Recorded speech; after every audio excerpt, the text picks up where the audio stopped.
What's up, everyone? Pittsburgh White Schwartz back again with something just a little bit different today. So, I'm joined today by Paru, Tanner, and Ollie, all of whom you met before. Hello.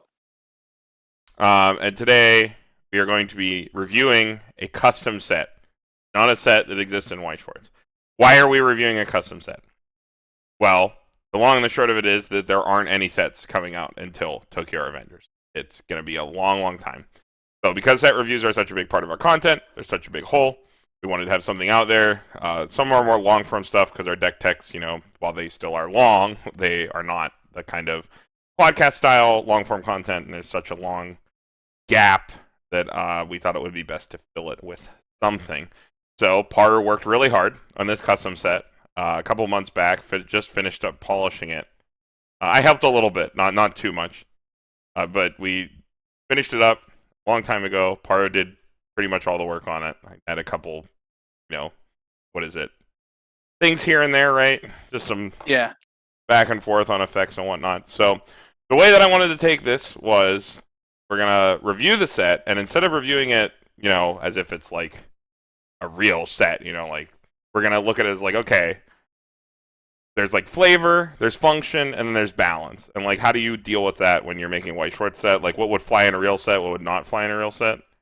And just take it from there. It's just sort of discussion of like why cards exist in Whites as a whole, and what could exist, what couldn't exist in the future, why that wouldn't happen, if these cards could be real, why they wouldn't be real, stuff like that. So we're just gonna jump right into it. Hey everyone, real quick before we get into that review proper, after we finished recording, we decided that it best to move the TD out to a separate video or to the end, so I've linked the TD part of the set review in the description as a separate unlisted video. You guys can check that out. There's only one or two cards in it that really were relevant. Paru made it just to have a TD as a part of the set, make it feel like a real White Schwartz set.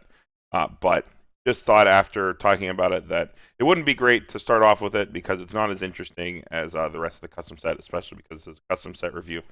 So that has been moved to a separate video in the description. You guys can check that out. And now I will get out of here. But right before that, Paru is going to tell us about Vivy, just to give you guys a primer if you guys haven't watched the show. You can do just do chapters. Yeah, I'll just do chapters. Yeah. All right. So Vivy, Fluorite Ice Song, is Terminator the anime.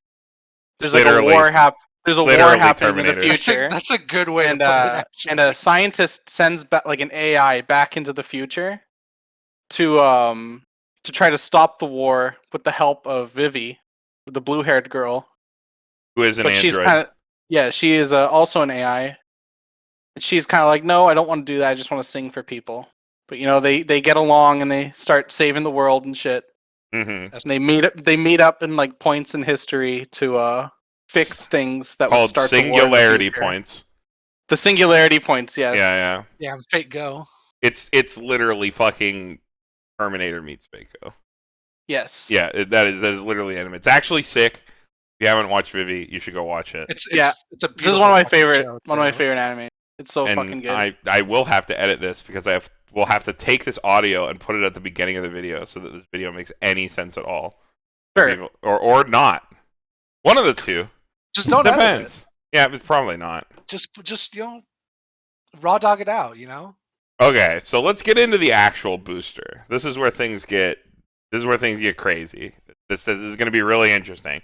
We're through Paru's Puyo Puyo Wet Dream Redux, and Puyo had that Matsumoto. we're into the good cards. We're into the super interesting stuff. You're not going to see any like throwaway stuff, or not that much throwaway stuff. Some like trash to fill colors.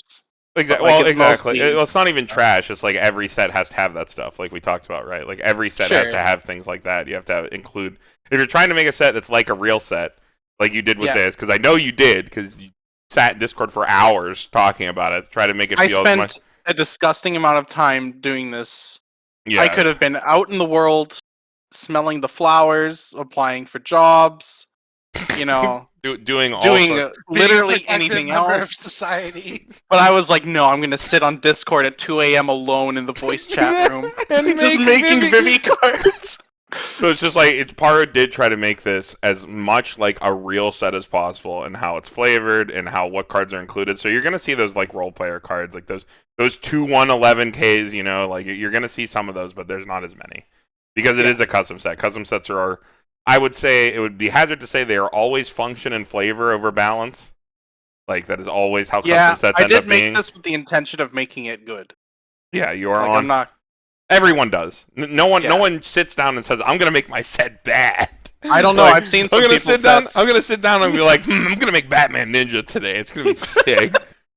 Just wait for Batman Ninja re-edit, dude. Batman Ninja 2. Yeah, it's still on the where we remake every single Batman Ninja card, but we make it playable. Make the set better. All right, should we go into the gimmick of yellow? Because like yellow's like the weird color, or is that like a spoiler? I think we can talk about it when we get to like the wind combo, like a couple cards down.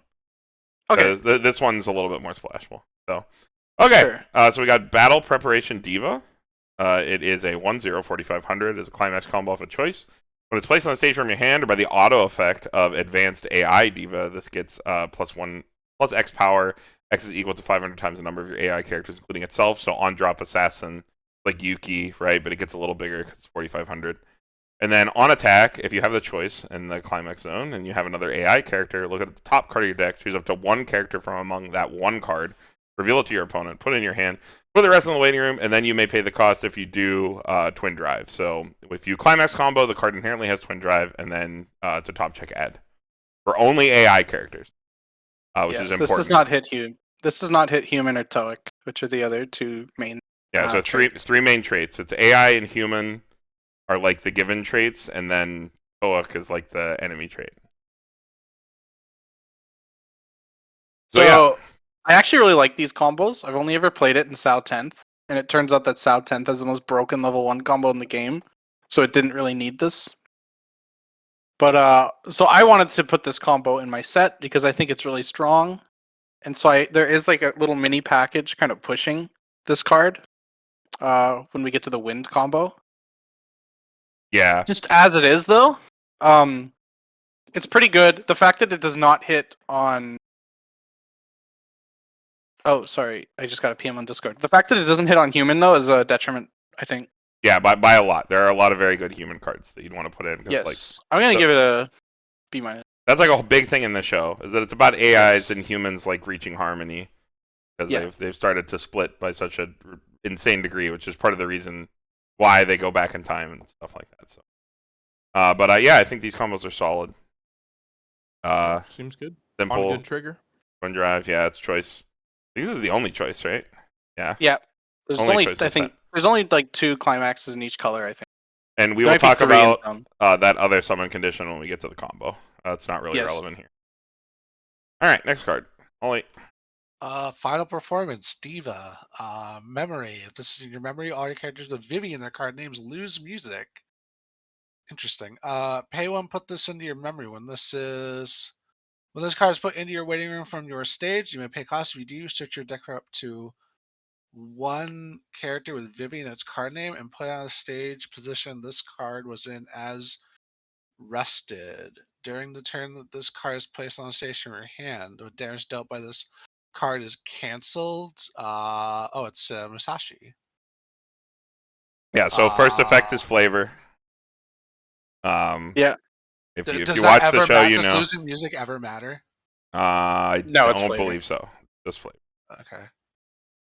Notably, this is like a kind of card that I think would never exist twice. A card that like banishes itself on death. I think. Well, there are cards that banish themselves on death, but I don't think a card like this is even worse because this effect normally triggers on reverse, right? It would have to trigger on name. Actually, it would have to trigger on reverse or trigger on the name of the card. But it wanted to be on waiting room because it's like, you know, it's a flavor first card. This is like a prime example of like a flavor first card. And then, you know, effects afterwards. Yeah. Because it's a very important part of the show. So you're designing a card flavor first and things like that happen. But yeah, the second effect would have to technically be reworded to function. It would have to either be on reverse or target a card with the same name, Final Performance Diva, and put it in memory on death.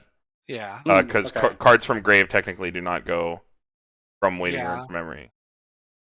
But as it stands, it is a Musashi that puts a card out onto any position of the field afterwards for 1 stock. So it's like a pay 1+.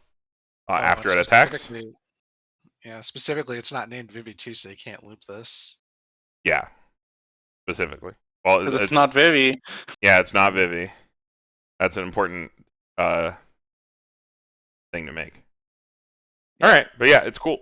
The pay 1+ Musashi. Hell yeah. Floats into your finisher. Decent card, yeah. Good.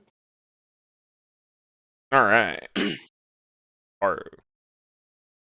Coaching Diva. When this card is placed on stage from hand, reveal the top card of your deck. If it is any character, this card gets 1500 power until end of turn, and then it is a generic clean cut for any trait. So it's an underpowered clean cut because it works with any trait, and does not have a certain thing that it has to reveal off the top. Yeah. Doesn't have to hit a specific trait. Best. Yeah. No, it's an underpowered card that is in the set to let people build mixed trait decks, which is why it's in this. Oh, okay, yeah, I see. It hits on everything. As that stands, I don't think that's very good, but yeah, we'll see. Well, I don't know. 2K clean cut was good enough, right? That card had a lot of support. But... True. Just messing. Yeah. All right. Now this card is a mess of text. All right, Tanner, it's your job. I can barely read. Here we go. 3/2 Advanced AI Diva. It combos off of a wind, and it is at the beginning of your attack phase. If the wind climax is in your climax area, you may pay 1, bounce this to hand, and put a card from your hand into the waiting room. If you do, you may put the top card of your clock into your waiting room. Choose 1 Battle Preparations Diva in your waiting room, which was the level 1 combo, and put it into any position on your stage, and that card gets plus 5,000 power until end of turn. When damage is canceled, burn 1 twice. So that card would then be 10/5, and damage cancel, burn 1 twice. 10/5 plus the power kills off of the on play. So it's probably 13.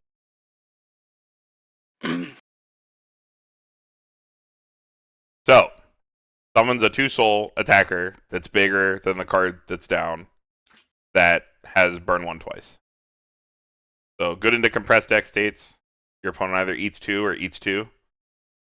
So, good at confirming damage. Not on a good trigger, but the card does come back to hand so that you can possibly do it again on a follow-up turn, and it does heal at the beginning of your attack phase. I think initially when I made this card, I made it so it also swaps your climax to the choice so that you can resolve the combo of the 1/0. And I must have removed that at some point. Do you think that would have made this any better or any more like any overspec? I think that would have made it kind of dumb actually, because you would be plussing 2, so it'd make everything completely free. Okay, sure. It would make it have effectively the cost of pay 1 for burn 1. Sure. So this is basically a 3 with cancel 1, burn 1 twice, and heal. And it only swings for 1 soul. Yeah. So it's again very good at confirming damage. Not like as crazy as a Cocochino, but it is like a healing Cocochino kind of. Doesn't dig for its own climax, but I do think it's actually probably more balanced because the swap into it is like, it's swinging for 2 soul. You do get like some good power, but it's pretty cool. It's like the rare combo, right? Like, were you saying something, Ollie? Swinging for 2 with 2 cancel burns actually sounds pretty good, actually. Mm-hmm.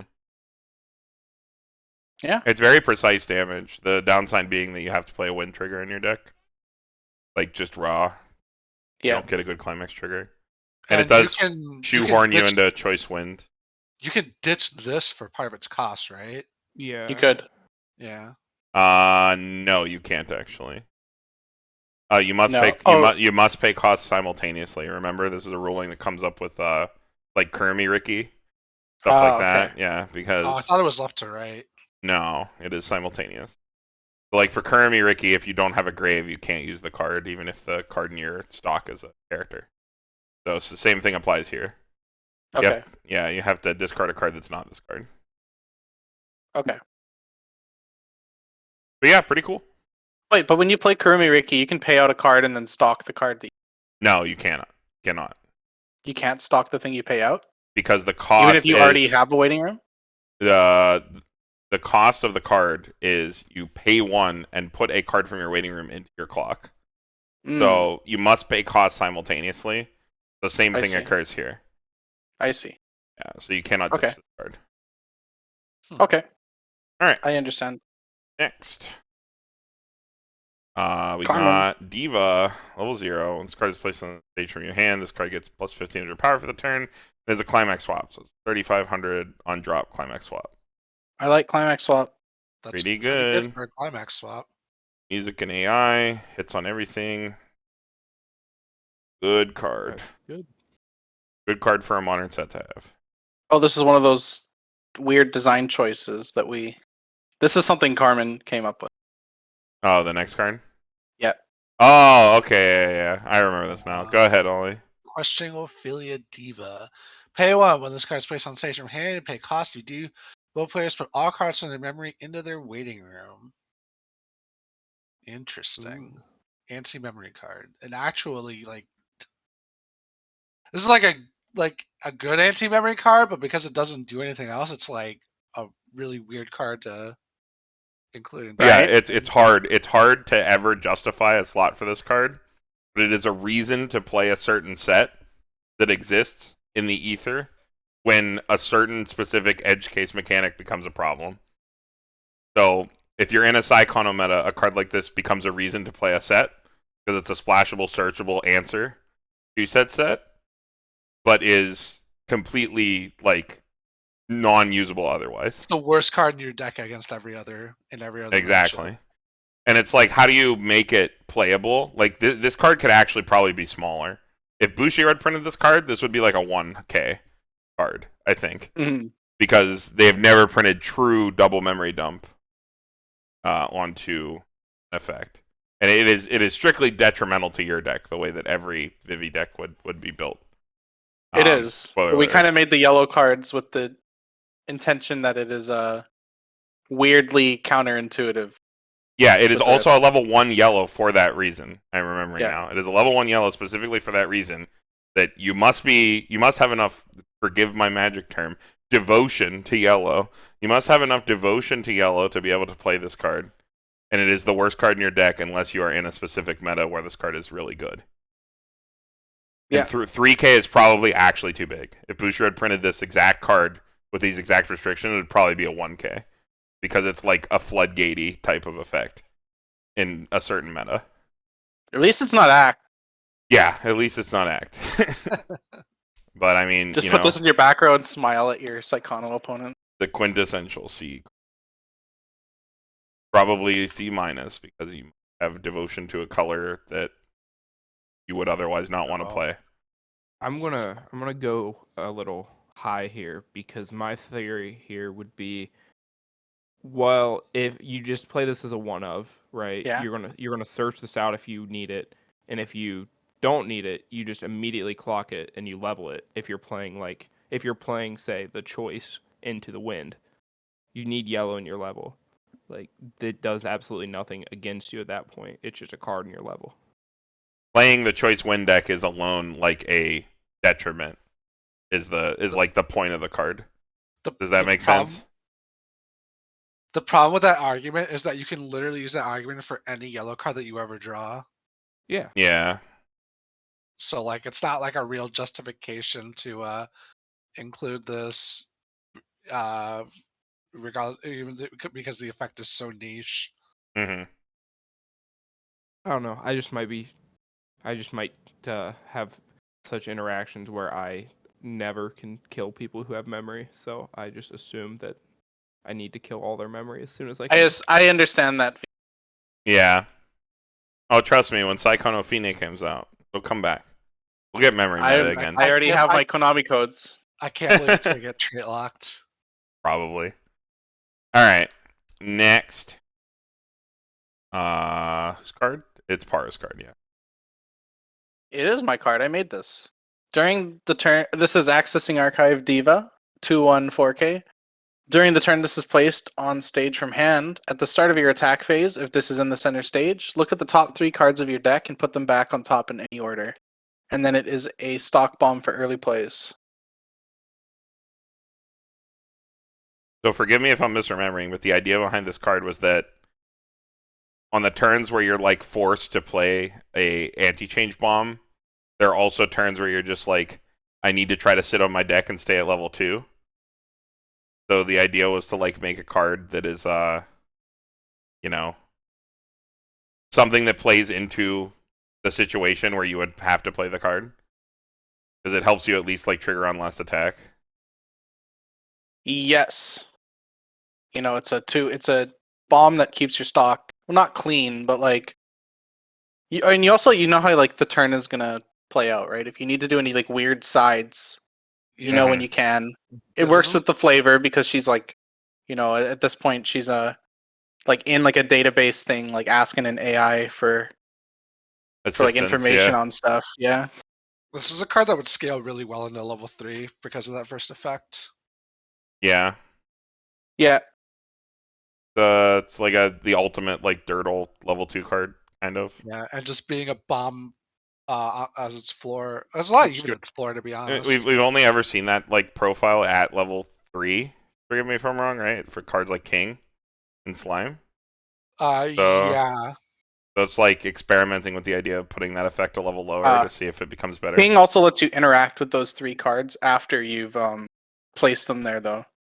Yeah, because he pumps soul. This happening at attack phase is like pretty different from happening in main phase. That's true. Yeah, this is the start of attack phase. All right. Next card. One more yellow. All right. 3/2 event, Singing Once More. Choose one of your final performance themas in your memory and put it into your waiting room. If you do, all of your characters get plus 3k, and on damage cancel, burn 1. Oh crap, it's the Madoka event. If this card is put into your memory, flip this card face down.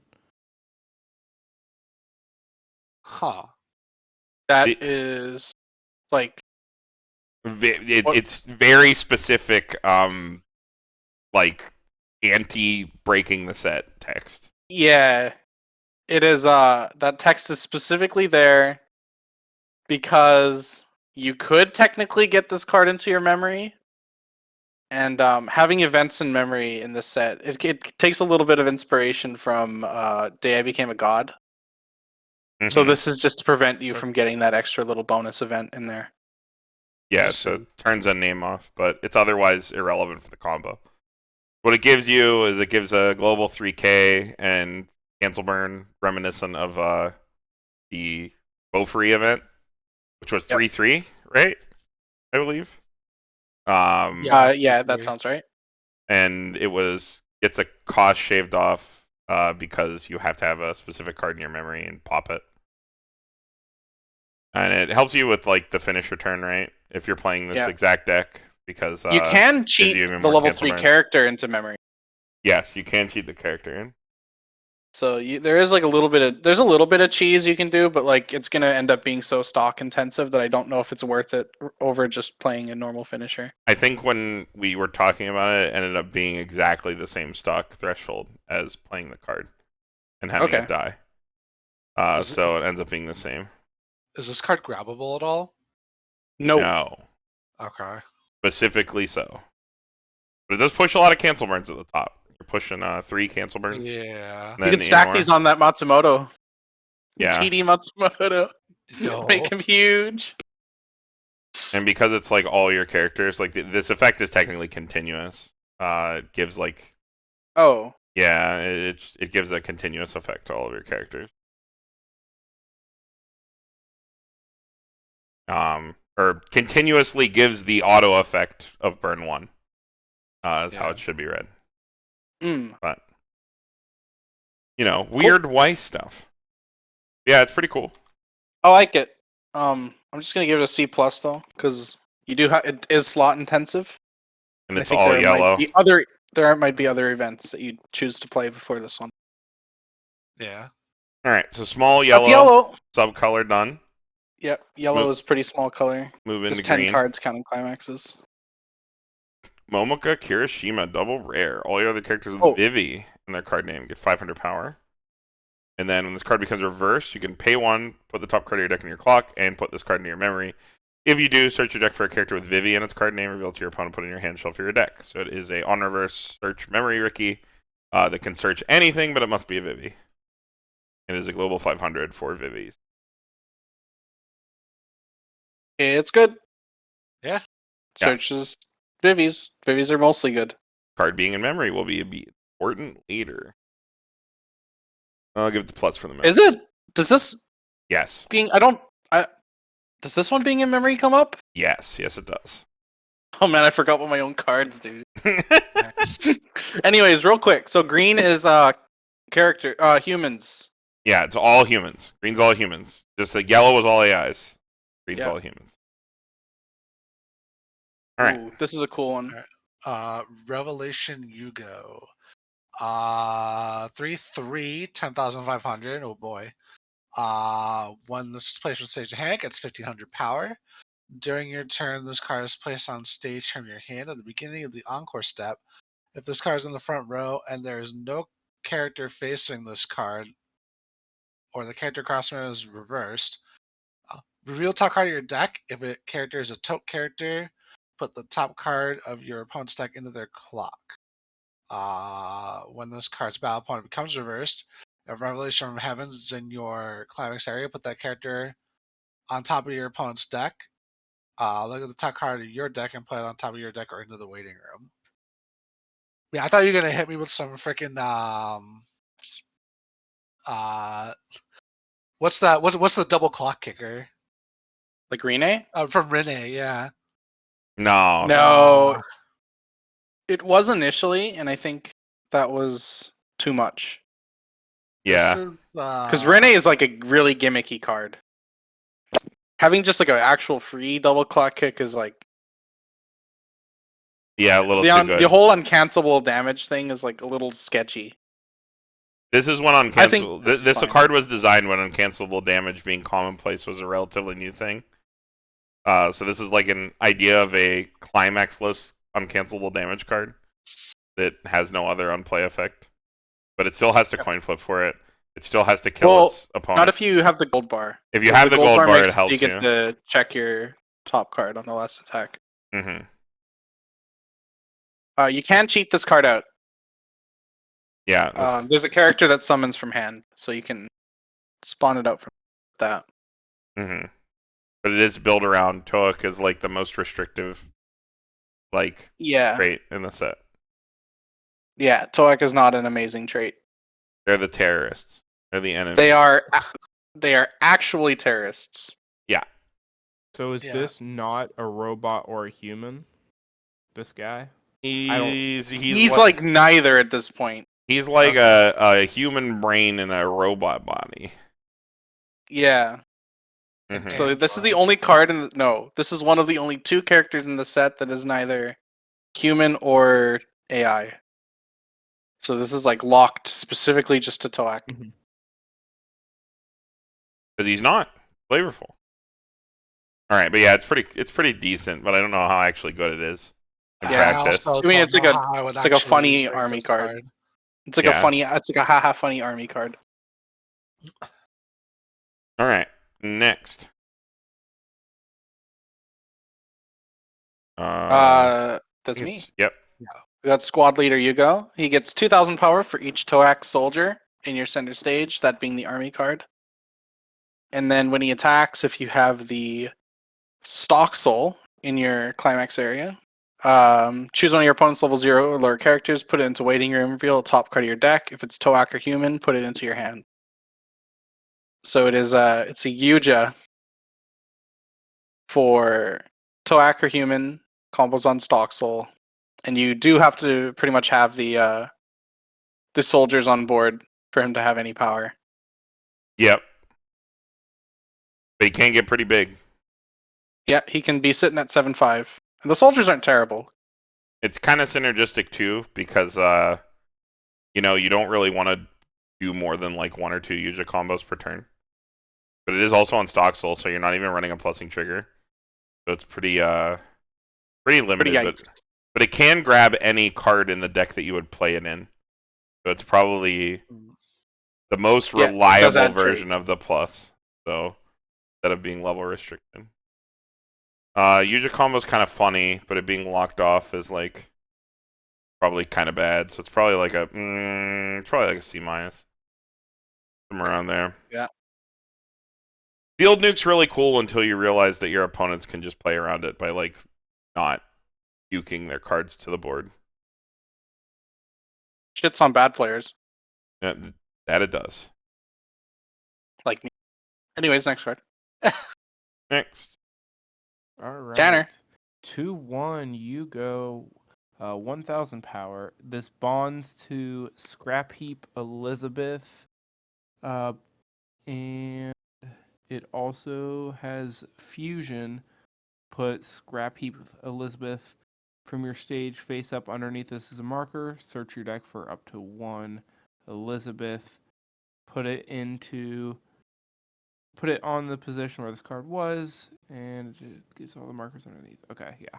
Doesn't do anything. It's the fusion text. I was reading because my brain. Yep, I can't read. We've established this already. This is one of the 2 fusion engines. There's like 2 main fusion engines in the set, and this is like the bad guy one.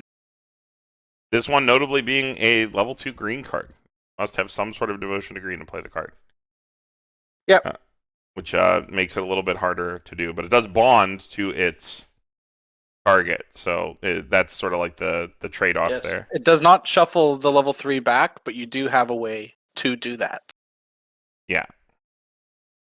So this is like an experiment with a fusion card that doesn't shuffle cards back on play, like every other one. Well, that exists already. I'm pretty sure there's one in Frank's that doesn't shuffle the target back. Frank's there's a 2-1 that doesn't shuffle back and set at climax swaps. Yeah. Oh, okay. But this is cool because like you, as long as the 3-2's in your deck, this is like an unwhippable fusion. Yeah. Yep. And the Elizabeth is like not a bad card. Like it's something that you would be totally okay with just playing down. I'm reading it. It's actually like a pretty decent card. Yeah. So real quick, the thing that it goes that it puts underneath it, it's a 0/0. That's if on play if you have 2 or more other characters, draw 1, ditch 1, and then also can change into a level 1. That's not relevant. And then the thing it changes into is one of those on play gain 4,500 no backups, and it also has on reversed put 1 singularity point sunrise from memory into waiting room to burn 2. And the singularity point events are kind of like the really big gimmick of the set. But we'll get to those when we get to red and blue. For a while. Yeah. Green and yellow are kind of the more locked colors, like the outside of a few key cards, or mostly role players for like human cards and the AI only cards. If we judge this card with the 2 cards it works with, I think it's really good. Yeah, notably like the Elizabeth is supposed to be like very aggressively slanted because her character is very aggressive. Yep. Yeah. Ollie, would you like to slap a B in there? Okay. Oh, B-. Okay. All right. We're getting to the spice now. Or no, this isn't it. Close. Yeah, we're getting close. Okay, we're getting close. Yeah, I thought I messed this up with another card. Yeah, no, it looks like another card. You're right. Yeah. There's only so many Vivy screen caps. Can happen. A way to succeed, Matsumoto 2-1. When this card is placed on the stage from your hand, you may pay 1 and ditch 1 character. If you do, your opponent stock swap. It is a 2-1 stock swap that is on a character, but has a heavier cost because it is searchable, as opposed to being a 2-1 stock swap event. Costed similarly to like the Fumios that you see, but it's better than that because stock swap's more of like a true win con. Carmen, this card also has 2 soul. Yeah. So yeah. So when you it rewards you for stock swapping at the correct time, where you like actually screw over your opponent. not just Randy stock swapping to coin flip them. So it's like the Randy stock swaps get me the most, though. Yeah, right. Yeah, the completely like I have buns in my hand. I will play buns. Have buns will eat. Have buns will eat. That's I can't good, possibly lose 3 climaxes to this 4-card stock swap. When your but yeah. opponent like refreshes your deck and then stock swaps you for 1 and hits the climax at the top. Yeah, of course. It is a heavy. This card's really good. Yeah, it is a heavy, more specific cost because it is not a throwaway lane at endgame or when the card will be a win con, but is also searchable. You like the flavor? Yeah, it is. It is good flavor. He's found the lines. He's found the line. Yeah, this is the face you make when you see the line and you're like you're dead. When you see the code. Yeah. When you realize the stock swap ends the game. Mm-hmm. Aha. What do you got for me, Ollie? There you go. All right. Ooh. Ollie, go ahead. Toke Soldier, level 0, 500 power. It's an army card. When it attacks, reveal top card of your deck.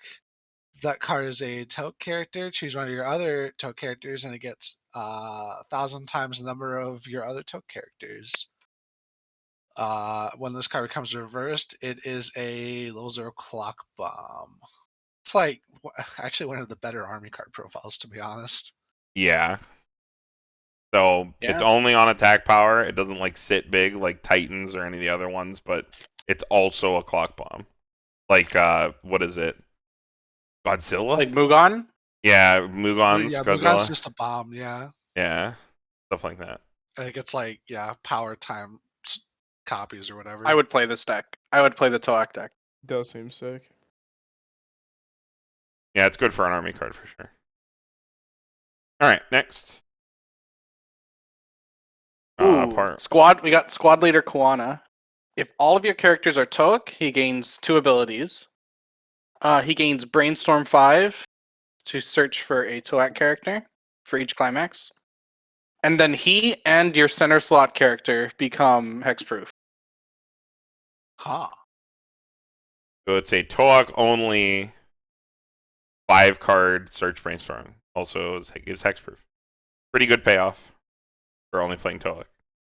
Yep. Especially because he self-tap. That's a lot of cards. Yeah. Army decks suck, so you have to have abilities. You gotta give him something. Yeah, you gotta give them like constant abilities that are like seem kind of dumb at first. But even with this, I think that the Toak deck would be pretty hampered. Even if you tried to jam like a Toak engine with like other cards in your deck, you would really struggle to make this work. Which means it's a good army card. You only play it in that deck, but it is strong in that deck. All right, Tanner. All right. 0/0 Yui. When this card is placed from stage from your hand, reveal the top card. If it is Toak or AI, choose one of your Toak or AI characters, and it gets 1,000 power until the end of your opponent's next turn. And pay 1, ditch a card. Search your deck for 1 Toak or AI, reveal it, put it into your hand. Huh. So it works with AI or Toak, but not with human.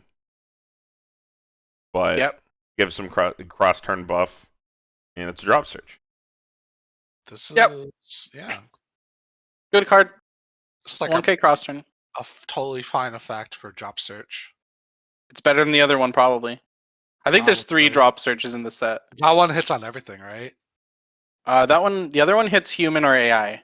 Okay. So if anything is Toak, basically it only whiffs on the Toak only cards. Yeah, I mean this gives you top technology, gives you a little extra power. It's like pretty good for a drop search. Yep. Hell yeah. All right, next. Crazed Idol Fan. 1/0, 2,500. When this card is placed on the stage from your hand, you can discard a climax. If you do, choose a music character and return it to your hand. So climax ditch filter. And then it is a clock bomb.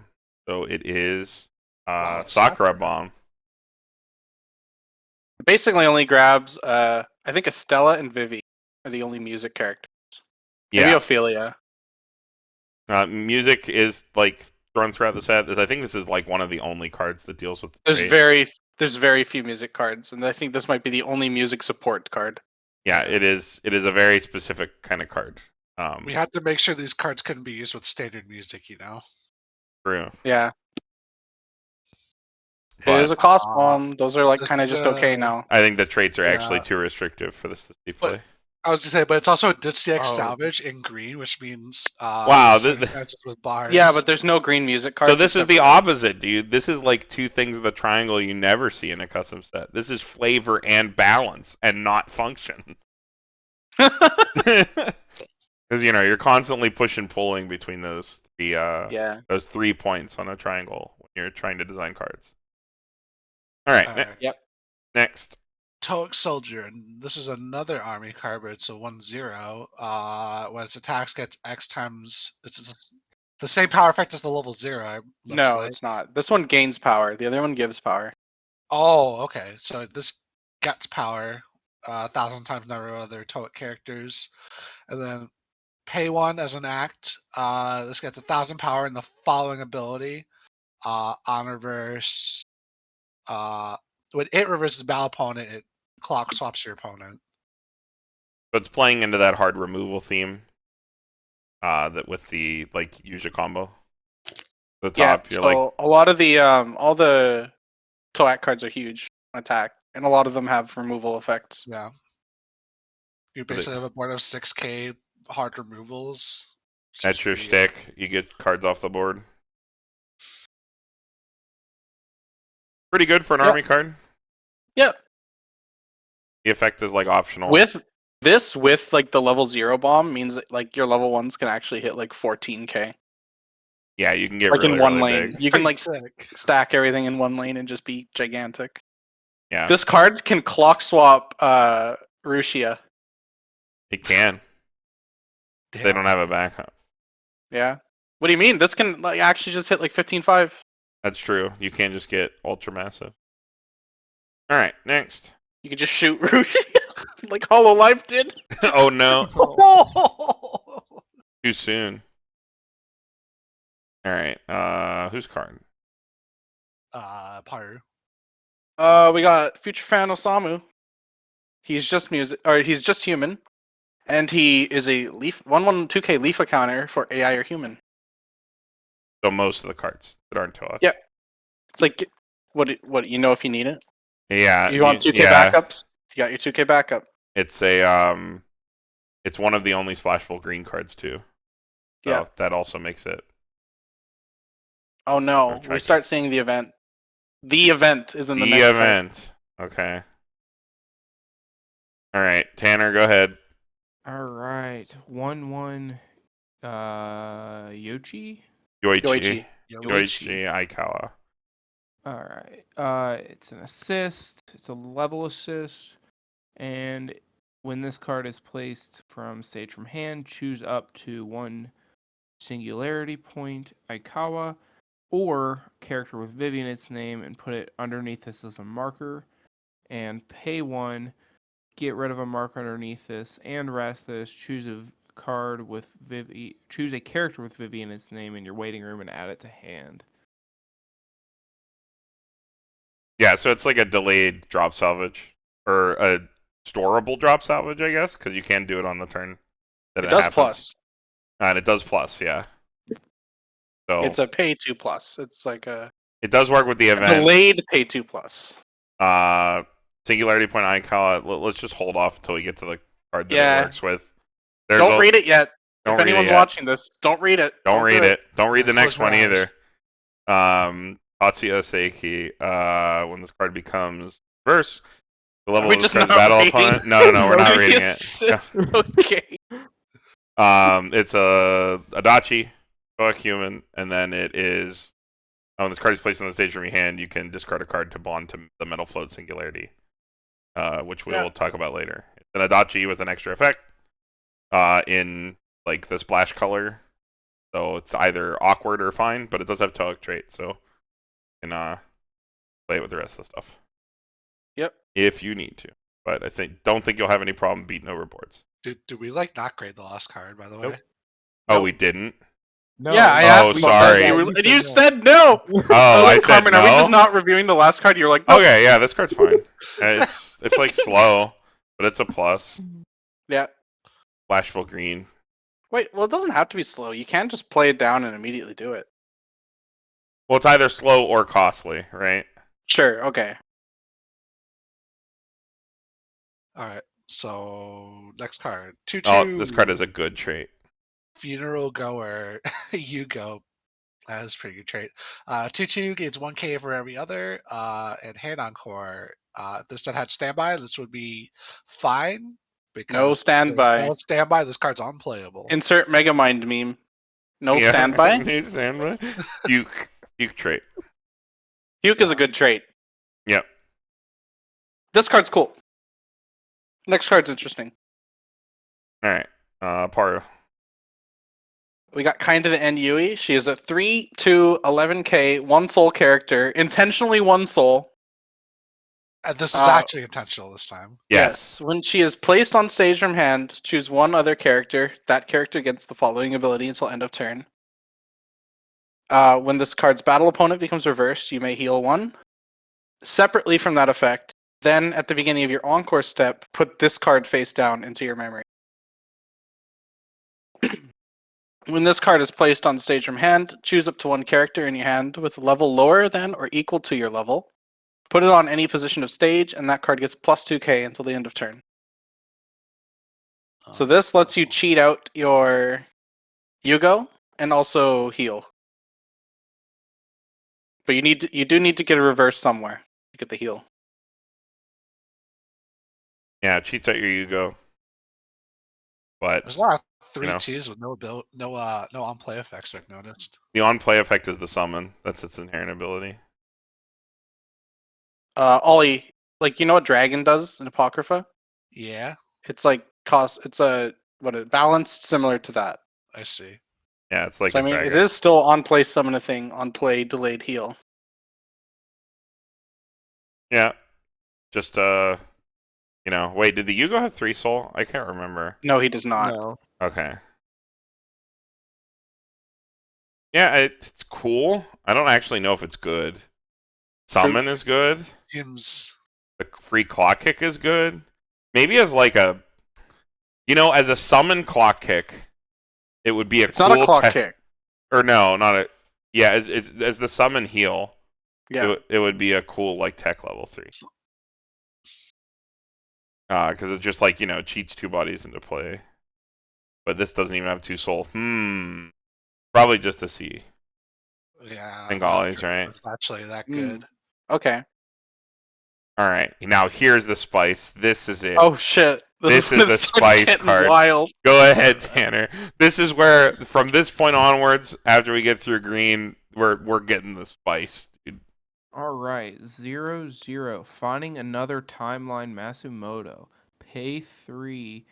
Sack this. If all players are level 3. Yeah, all players in the store, of course. Yeah. All players put all cards in their level zone into their waiting room. At the end of turn, all players put the top 3 cards of their decks into their level zones. Going back in time, baby. We're going back. For 1 turn, you get to go back to level 0. This is actually insane because it basically cuts off all interaction. Yeah. For a turn. Mm-hmm. Yeah, it does stop you from playing cards after you play this card. I was going to say, you can overplay this and basically stop both players from playing the game, possibly. Yeah, it's an absolutely nutty effect that could never exist. But is it it's good? Cool. It's really cool. And it works with some other cards. But the idea is you play it your whole turn. That's why it's an act. You can play it down. It is an act. I just noticed. Use it to fulfill other abilities, and then you sack it off. And then you're good to go. You do have to have color in your clock to be able to play climaxes, though, which is funny. Yes. You could fucking. It's Yeah. hilarious. You just your opponent just clock like 3 climax off the top. Okay, your opponent can no longer play backups. Think about that. They can't play backups or counters. Sir, They're they can play level a level 0. 0 backup. Yeah, I was gonna say They could. They Sure. can play Aerosmith backup. Mhm. They 1K. can play Aerosmith. Yeah, actual counterplay. How do you rate this? I have How do you no rate idea. a card like this ever? It's What if either you just broken rate it or the as worst card ever. pay 3, your opponent cannot play backups this turn? Is that good enough? It Well, also eliminates it's also experience. Yeah, it It removes could all also experience. It does completely- eliminate experience. That They could be destroy relevant. their color identity if they're playing like a deck that color. relies on Yeah, that. they can't play like move gear. Can't play event counters. Well, they can't play move gear Well, they couldn't anyways play- because their they couldn't play level counters. is turned off. Yeah. Mm. It's some nutty shit. It's either the best card or the worst card, right? No in between. I think it's sick. Card's sick. An actual way you I guess it would ruin the flavor. I was gonna say an actual way you could like design this card is just like both players flip their level cards face down. But the gimmick is that you're going back in time, Oliver. Yeah, we gotta go back in time. We gotta go back. That's the way to balance it to make it like how a real card would be printed. But this is flavorful. This is flavor and function with a big question mark. Past. Function, maybe? Function? Possible function? This card is flavor, and that is the only point on the triangle. This card has 100% chance to clock your opponent or to level your opponent and self 3 climaxes. Yeah, it decompresses your opponent because they level 3 climax. Okay, now to be fair, basically, if you're ever playing this card and your opponent doesn't die, you're probably dying on the swing back. Oh yeah, every time. So it doesn't really matter if they take 3 climaxes into how do they die? It is funny though if you do this and then they lose all their experience. It is funny. This card could instantly kill you at end of turn too. Like you could like clock or like you could like go over refresh and be at 1-0 and go to level 4 instantly. Well, yeah. The goal is right. If you hit your opponent to level 1 with this card active, you've won. Yeah. Paru, what do you mean? This card digs you 3 cards closer to cancel. Oh, that's true. If your opponent's still at level 2, this levels them to 3 with their clock. All players are level 3. It's like the impact event. Yeah. All players have to be level 3. It's like the Evangelion event. It hits everyone in the store. Yeah, everyone in the store. All right, everybody, put your level zones into your waiting room, and everybody just groans. Oh, not again! Not finding another timeline, Matsumoto. Not him. Anyone but him. Okay. All right. I don't know. I don't know how you rate this. It is sick flavor. If you've watched the show, you know. We're going back to the past. You watched episode 1, you know. Yeah. Waiting for the card that says when you activate this, play a sub game of Weiss. Oh God. There is a card that activates when you do this. Oh no. Yeah. Go. All right. Next card. Who's this? This is back to me. Sunrise Founder. He is a Apple Bond to the Estella level 1 combo. So it is a Apple Bond plusing bond to your level 1. Nice. Yep.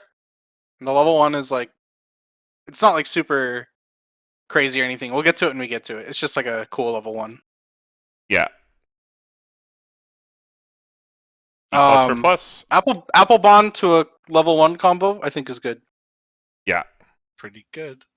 Well, it also depends. Oh, and she also resonates with this card. Mm-hmm. So yeah. All right. Next. Ollie. Tearful look Tatsuya. This image is. That's a great screenshot.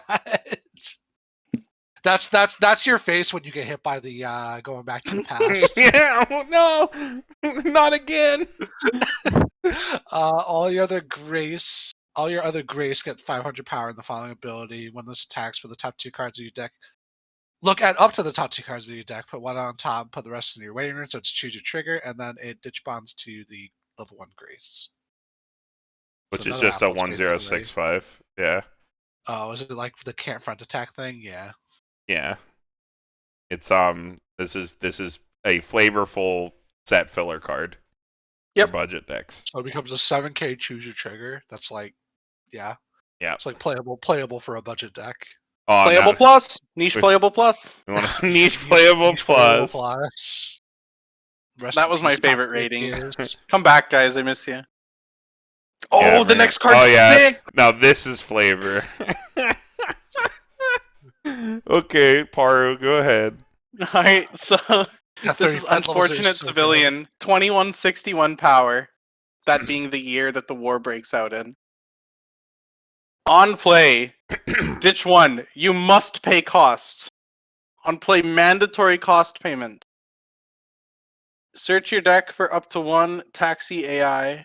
It should say if you do still, just in case you have no cards. If you do, search your deck for up to 1 taxi AI. Put it on any position of your stage, shuffle your deck. At the beginning of Encore step, put this card face down as a marker under that card. He summons the taxi and gets hit by it. I love the level 0. It's so good. Shouldn't it just be like a whole effect, like with no cost if it's like a mandatory effect? Yeah, there's no. Yeah, I think it should be actually. It should just say on play, you must put a card from hand into waiting. Yeah. Not as a cost. Sure. You're right. Yeah, I'm just being nitpicky. Actually, I think if it's worded that way, if it's worded that way, you do as much of the effect as you can. Yeah, don't you get a search for free? If you don't have a, you don't have the taxi in your waiting room. You could word it as if you discarded if you did. I think you could write it as. Yeah, I said that at the end. Like this should have if you do in it somewhere. Yeah. And that makes it fine, but still not like perfect. F for flavor. F for flavor. It is funny. Funny. I would play this level 0 as my oversight. He gets hit by the taxi. Alright, next. Is this me? Yep. Keita Hayashi. On play, put the top card of deck into clock, salvage an AI character. So it is like costless salvage. And then he is also one of those back row sack this to save a character. It is based on the Hanamaru Reki from Love Live Sunshine, which was just a 102k clock yourself search any music character. And has just a generic back row effect. Card might be sick, actually. It's green level 1, which is a cost. It is green level 1. This is just no stock cost, clock yourself, salvage? Yes. It's like the Hanamaru from Love Live. However, it is green. It only works with AI, and it is level 1. That's pretty rough with the way the trades fall. It also cannot loop itself. So it's like, I don't know, if you make it work, it's like your reward for like playing a really crazy double color AI plus green deck. So the more green cards you play, by the way, the less events you're likely to be able to play. Because those are all in blue and green. Blue and red. So that is a deck building. Blue and red, you're right. That is like a deck building concession you have to make. It's a card balanced around deck building concessions. I think this card's good. But it's probably still really good. Seems kind of ridiculous.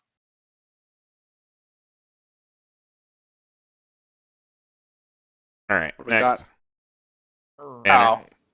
1/0 AI researcher Tetsuya. When this card attacks, choose one of your AI or Toic characters, and that character gets +X power. X is equal to 500 times your number of AI or Toic characters. Just a 5k power pump.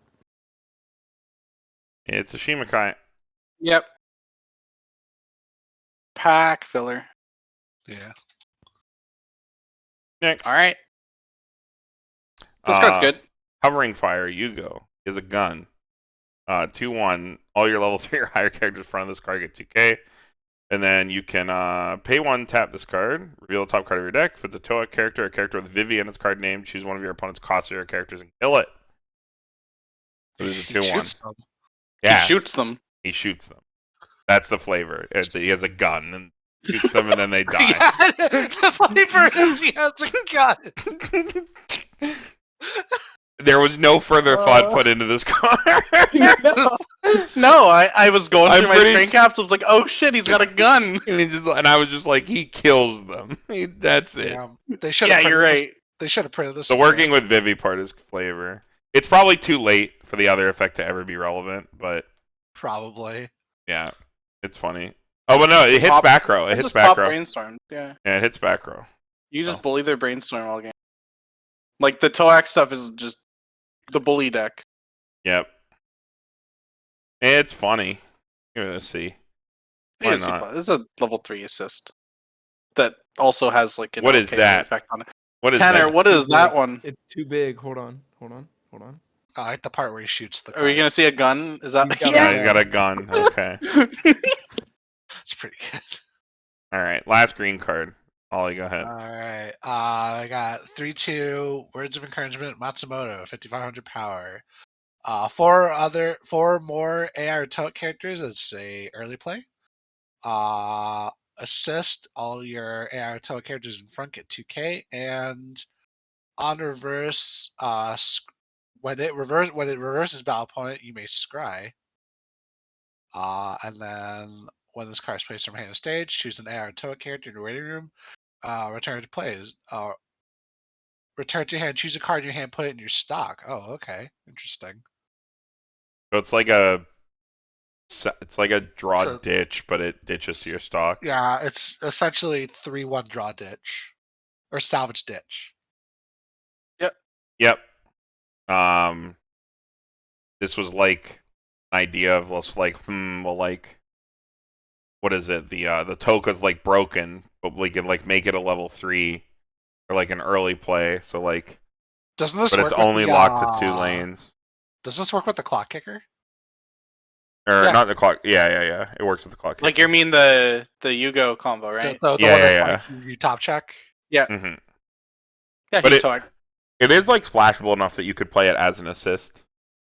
Yep, you can play this in pretty much any deck because all the top ends are either AI or Toac. Actually, with the fusions, this might be like pretty disgusting. Actually, when Possibly. you think about it, yeah, it might be pretty disgusting. Ooh, that actually might be a problem. You're right. Yeah, that might be a problem. Yeah, I mean, it makes them really, really it's disgusting. okay. It's okay. The players figure that shit out. I don't. That's not my. Looks problem. like Vivy. Looks like Vivy's. I just fucking print it and send it off. Right. Looks like Vivy's getting ban listed. I absolutely think this set would get ban listed. Yeah, you haven't even like- you haven't seen anything yet. Yeah, I think this set would get ban listed and still be relevant. This is like also really fucking good for a common. Yes. Don't worry about the fucking rarities. Yeah, they only matter when the card is bad, so that we can say it's a common. Nice. Exactly. All right, into red. We're into the good stuff. Paru. Yeah. The even spicier stuff. Go ahead, Paru. All right, we got Rooftop Memory Grace on play if it is or check top card of your deck if it's an AI or human character or is an event. Put it in hand, discard a card. It is also an on play pay 1 clock 1 salvage a level 1 or lower character. So it is a Krista that also has the no game no life filter on it and is just a pretty good card. I think this gives the Momoka a pretty, this is like good competition for that card. If you're not playing Vivies, especially, or if you're leaning more into red. I would say yes. This is a good card. Yeah. Yeah. This is probably a great card because you're playing a lot of events. All right, next, Tanner. Oh man, you're making me read a lot today. Would you like me to read the name? I can do it. 3/2 Sieging Ariashiki. Elizabeth. When this card is placed from hand to stage, heal 1. When your other AI or Toic character attacks, this card gets plus 1500 power till end of turn. And when this attacks, if you have the door in your climax area, you may pay 1, ditch a character, and it gets one of the following 3 effects. Your opponent so it's stock swap. Deal X damage where X equals the number of your other AI characters, or deal X damage where it equals your other Toic characters. You can arrange your board here so that you have 2 different numbers to burn for, and also have a stock swap in the wings. We were like, well, Kirby was fine. They printed that card. Yeah, this is like a more balanced version of that, I think. Yeah, where it's this is hyper not just modular. on attack, free, do whatever the fuck you want. Yeah, the pay one, ditch one is affordable, but it is still a cost. Yep. The effects are more limited. The on attack stock swap is still really disgusting though. This card's probably like broken for being a splashable finisher. I think this card is still really good. Yeah, this card's still like okay. How many games have you had stolen from other people with Kurami stock swap, like existing mid battle phase? Yeah. You don't have the shuffle back, which was like a point of contention when we made this card, I believe. Right. Like we're just like. Oh, okay. I didn't want this to just be Kurami 2. Yeah, well, shuffle back's broken. Like the shovel back throws the double edge decompression throws it over the edge, so you are committed to one form decompression. Your opponent can still play around this card, which is what makes it fine. But it's still really good because modularity is broken in this game. So. Yep. All right, next card. Elizabeth. 3/2, 10k. When this card is placed on the stage from your hand or by fusion, it gets 4,500 power until the end of your opponent's next turn. All players cannot play backups in this card's lane. So it is a 14/5 Shirogane style card. And then it has another effect. When this card's battle opponent becomes reversed, you may pay the cost, which is pay 1 and pop a singularity point sunrise from memory to waiting room. If you do, burn 2. And that can activate on either player's turn. It is a very aggressively slanted card that can come out at level 2. Playing into the Symphogear was also out and happening during this time. So you're like, okay, like aggressive level 2s are an okay thing to make now. Let's how do we make one that's like I think this kind is of also costly, inspired by Shirogane? Yeah, Shirogane. So it's like an aggressively slanted level 2 that you still have to have a lot of build around to make it work. It's a fusion package. So this is effectively pay 2. Pay 2 on reverse burn. Yes. Which is still perfectly fine. Yes. I haven't read the event because I don't want to read the event yet, but pay 2 with extra sculpting requirements. Yeah. But the event is cool. Yeah. But I think it's the weakest of the 4 events, but I think it's still pretty okay. By design, because this card is pretty nutty. Plus 4,500 power, no backups is good right now. Pushing extra damage at 2 is good. This card is good. Yep, you put your Yugo back row behind this. I think pop your opponent's brainstorm, run over their level 3. This card. See, this is the problem. It's like a custom set. Do you think about it in terms of current Weiss? In terms of current Weiss, this card might be busted. But really? Yeah. It's like think about playing this card into a standby deck, dude. Think about it. Like, is this not like just? Playing Hulk into a standby. Well, because you can feel pretty busted. You can field multiple of this easily. Because it's fusion. Yeah, but you have to jump through more hoops to play this down than with something like Miyuki, right? I think fusions that don't plus on play. Oh, that is true. An issue. It doesn't plus on play. Well, no, I don't think any fusion pluses on play, does it? Oh yeah, they do. Darkness. They do. Huh? Darkness does, yeah. Well, she goes even, right? That's what I mean when I say that. Yeah, it means like cantripping. Yeah. The other trance in the set, the third one, is a plus on play. That one's costed, at least. But yeah, card's definitely nutty. Yep. Hell yeah. Next. This is the Okay, Scrap Heap Elizabeth. This is the level 0. On play, draw 1 ditch 1 if you have 2 other Toic or AIs, and then It's put a card from your hand in the waiting room. When it's put in your waiting room stage, pay cost if you do, choose the 1/0 and put it to play. Okay, so it changes when it dies, basically. We messed that one up. The name of the card does not match the name. Yeah, unfortunate. Okay. That's because we had to change all the name of the round because of the cool mob ruling. Which then got rescinded. Yeah, because that was still a thing there. Yep. Yeah, the second effect is mostly a flavor effect, because she's pulled out of the scrap heap. And I think that effect is still fine. Because the level 1 is like a card that you could totally just play. Yeah, it's not super dead. So card's fine, it's fusion. And draw ditches. Yep. Filter. This goes with the 3/2 we just looked at, right? Yep. Yeah. 2/1 green guy.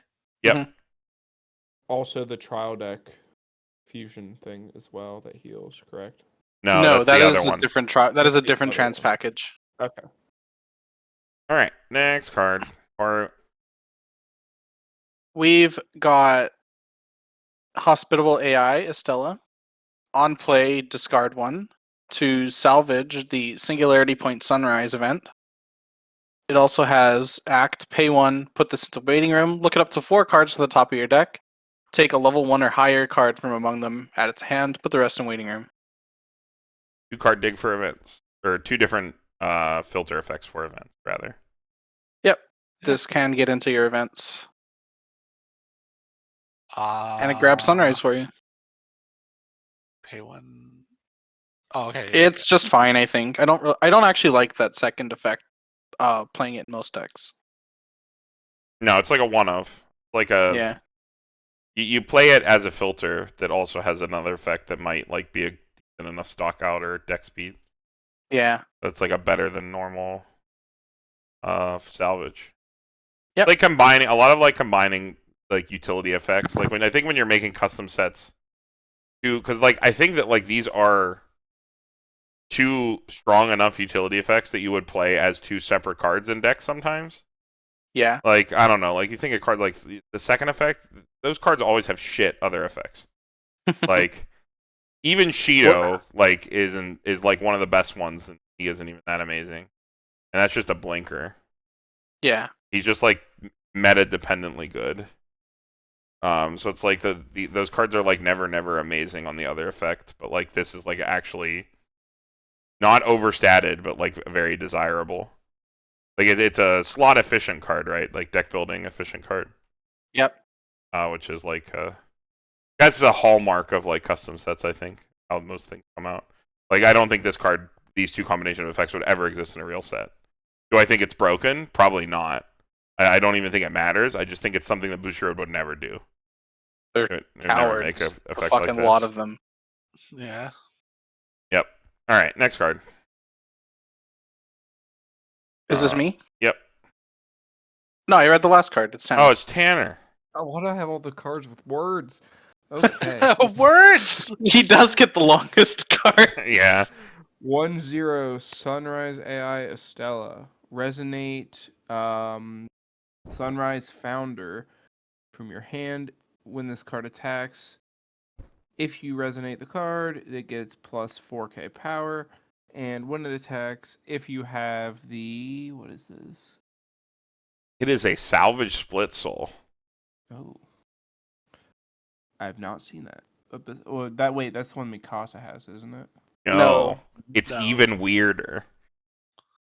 Okay. What does it do? This card gets +1 soul in the following ability. When its battle opponent becomes reversed, you may search 2 AI or human characters and then ditch a card from your hand. No. What? No. You search 2. One goes to hand, the other one and it gets foolished. Okay. So it's search 1, foolish 1. Ah. Yeah, but it thins 2 cards out of deck and is very big. So this was like this is like a idea of like I think I came to Paru and I said, how do we make a salvage split soul combo something that someone might want to play? And we looked at what's her name from Hololive. What's the character this is based on? Lammy, right? No, not Lammy. It's the wolf girl. Or not the wolf, the lion. The lion? Botan? Oh, it is Botan. Botan is Yeah. this exact search effect. But it was Yeah. like, okay, so problems with this is like, okay, it's a +1, right? Then the trigger doesn't plus, so it's like, okay, we'll shore that up with the bonder, so it's still like somewhat desirable, and then you still get the deck thin, and then you get like a salvage, so you get selection from both zones, on the same turn, and you rip cards out of your deck. So it's a lot of selection power, but you have to dedicate a lot of deck slots, and you play a like worse trigger. That was like the design intent. This card was like function first, flavor afterwards. Just ended up being like decent enough flavor after the fact. This is like a happy accident of flavor. This was definitely function first. I had to make that art too, because there's no art of Estella. I had to like get like stock background art from like, or no, that's actually background art from another clip of the show. That's background art from another clip of the show, and then we put Estella on top of it. Yeah, she's like on top of the space station or something, which is like hiding behind her in the lair. Mm-hmm. But yeah, I'm happy with how this card turned out. I'm pretty biased, but I think I would actually try to play this card. It's a lot of selection power. If I was trying to hit very specific things very quickly, I think this is a combo that I would gravitate to despite its trigger. I think the worst part of this card is that you somehow do need to have the bond target in your hand. Yes. That is the bad part. She does not bond back to it. So if you play him down to get her, you better have another one or some way to get it. The salvage split soul gets him back. Oh, that's the worst part. Yeah, that was part of the design of the card. Yeah. Oh shit! Hype. So worst case, you can play over him and get it back. Seems cool. So Ollie, what don't you like about it? You gave the lowest grade. Hit me with it. Be as brutal as you can. On reverse search, it's mainly I think the trigger hurts it for me. It does pump soul because it gets extra soul. And the fact that it has to resonate with the card that you're playing down to get a copy of this. Right. But we did at least mention that the climax at worst can always just salvage him back. It can if it's in your waiting room. You can always just play over him. You can always just pay one, summon this, play over him. I guess so, yeah. It's fine, I think. It lets you modulate soul too later in the game, which was like another part of the effect. Like we tried to give it a lot of like toolboxy, like hyper selective stuff to like outweigh the fact problems. That you're playing a bad climax. Yeah, you're playing a bad climax. You have to get more stuff together than a normal combo. Like you're only plussing one, but then the upside is like you get some soul modulation, you get selection from both zones on the same turn if things are going good, or the combo always works if things are going worse. And then you get the like compression, the soul modulation. So it's like it's stacked up and stacked down in different ways.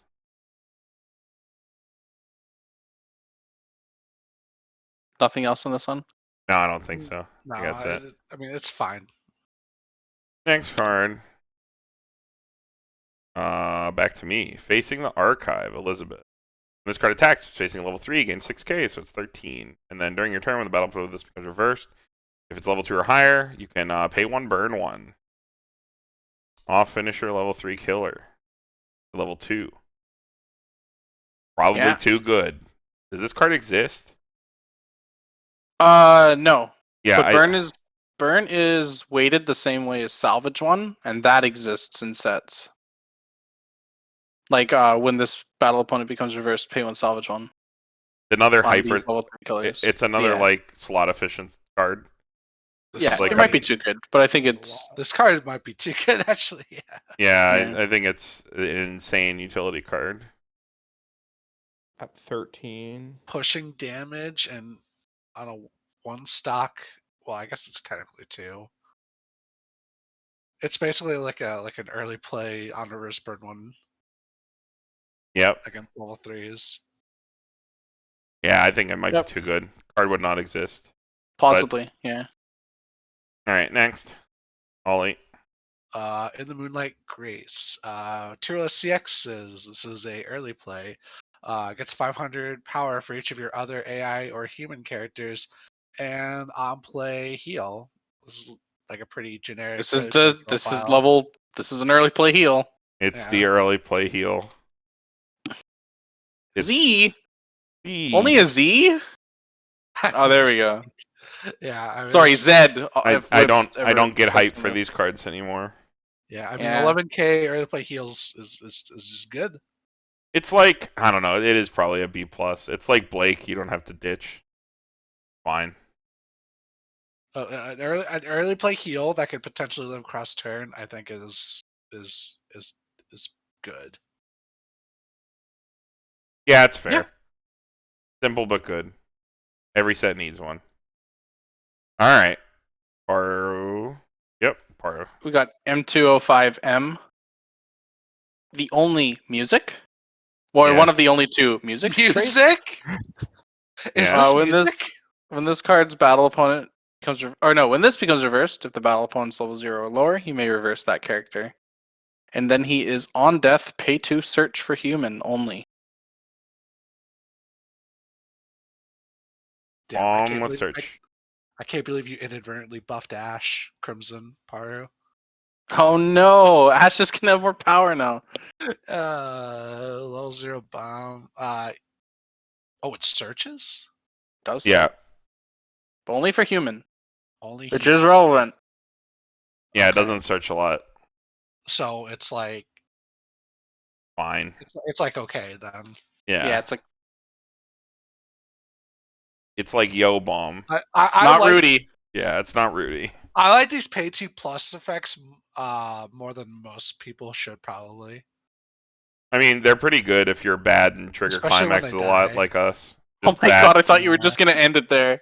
They're pretty good if you're bad. If you're bad like all of us. You trigger too many climaxes. Because like when they go to, especially when they go to grave, it's essentially like it's a pay 1 plus because you're getting finish your thing, Ollie. Because you're getting the stock from the attack. Before we go to the next card, can everyone just check behind them, make sure Andy isn't in the room? Oh no, he's not. He's not here. Okay. All right, next. Oh no. Oh, it's me. It is Sunrise AI Leclerc. Yeah. She is. That's hard to read in that font. She's on reverse Rize. I hate him. I hate it. Even in a custom set. You have better mill than this. I would. Andy. Okay, in all fucking seriousness, they're fine, but I would never sleeve these cards if I had any other option for deck speed. I'd rather shoot myself than play these. I mean, we already saw the Elizabeth. That card's probably, or not Elizabeth, the Estella. The Estella's probably. I'd rather play the Estella. I'd rather pay 1 and sack a card. By the way, because we didn't say it again, red is just every AI character that is not the 2 main characters. Yes. Because they're the 2 main characters. The way that the show works is like they are on screen basically every single scene for the most part. But even so, there are a lot of other characters. So they go on red. Okay, Precious Memories, Ophelia. When this card is placed in the stage from your hand, if you don't have another AI character, you must sack this. Card cannot be played by itself, similar to the Chica, Brainstorm, and Kaguya. Then at the beginning of your opponent's climax phase, you may accelerate. You may put an AI character from your waiting room on the bottom of your clock, so selective accelerate. If you do, this card gets 1500 power and +1 soul on the following ability until end of turn. Oh, it should say +1 level. +1 level. So it's 1500 power and +1 level. Okay. And the following ability until end of turn. At the beginning of your opponent's attack phase, you may move this card to an empty position of your center stage facing an opponent's character. So it's like the Ruka chaser. Yeah. There's a lot of ways for this card to go wrong. It is. If you don't have a thing in waiting room at the start of your opponent's turn, and if you don't have another thing to play, it kind of just bones. Yeah. So it's 1500 and +1 level. Sorry, I misread that. So it's you are right. I just forgot to put the word level there. +1. Yeah, I said soul at the beginning, so that's worse. This is like the most cracked version of the Ruka chaser possible. But it's worse than a normal chaser because you have to have another card. So you have to commit 2 cards going first, which sometimes you either can't do or don't want to do. Yeah, you have to burn like a utility card. They have to be AI too. Yeah, they have to be AI. So there's a lot of restrictions put on this card, but this card could be strong given the right build. It could be like the ultimate going first card, depending on your build. Yep. So that was how it was built. Still probably too good, actually. Even with all those drawbacks, it's still probably Selective too good. Accelerate actually kind of makes it a little worse than just having normal Accelerate. Yes, that was intentional. All right, next card. Is this just a 2K backup? This is just a 2K backup. Okay, we don't have to waste Antonio. time. Yeah, it is a card that has to exist in your set for it to be a modern set. Looks like the guy from the robot from V-Rains. Oh, I've not watched Rain. Okay, next. I should watch. Ollie, go ahead. Aboard the Sunrise Elizabeth, 1-0, cannot side attack. When it attacks, you have 2 or other air tote characters, and the card facing this card is level 2. This card gets 6k power until end of turn. Super niche, but if you want a level 2 killer, you got it. Does that level 2 killer effect normally have like a condition? Yes, it does. They all have weird conditions like that, actually. Yeah, okay. A lot of them are experienced, so you don't notice it as much. Mm-hmm. In the decks that you play them. This card is also the card that the level 0 Elizabeth that's part of the fusion changes into. So the idea was to make it like, a flavorful change that didn't like punish you for like playing another card, like a tech card. That like instead of playing one of this profile, you play 2 so that you have like a change option. Because it can go off at level 0 the way those cards work. So and then you have a 1/0/55. Yeah, I think it's not the best version of this profile. No. But it does have support around it. It was a way to make those other effects less shit in like a modern era. Because like those effects can be cool and very flavorful, but not ever good. So. I mean, like, if you're playing this card down, you're playing it to kill level 2. So like the side attack, the can't side attack is like, that's like whatever text. Yeah. This is pretty big. Yeah, it gets to be big cross turn. These usually aren't.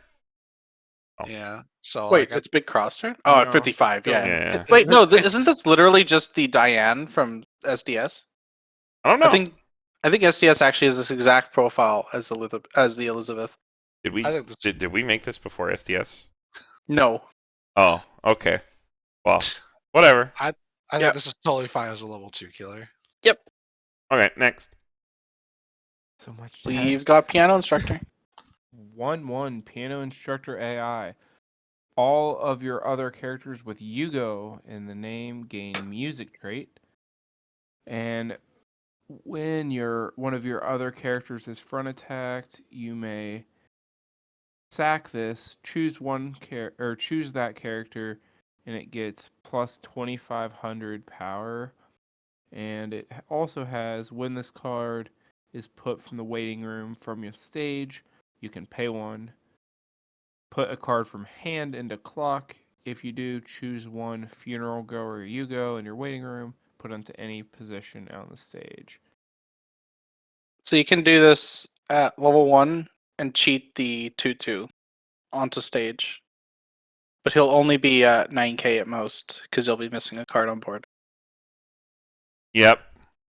But he has hand encore. He does have encore. This is a flavor card. It is a big assist. Not assist, but like a big counter. It's a flavor card. It is a flavor card. He's very supportive, and he brings out the Yugo. Yeah, it's not good. It's not good. Yeah, flavorful. Yeah. Flavor and balance, but not function. Ooh. Alright, next card. Leclerc. 2/2. This card gets 1,000 power for each of their AI, token, or human characters. And when it's placed on the stage from your hand, reveal the top card of your deck. If it's level 1 or lower, put it into your stock. So it is a 2/2, 10/5 that can play for 1. I think this is the only card that references all 3 traits. It might be.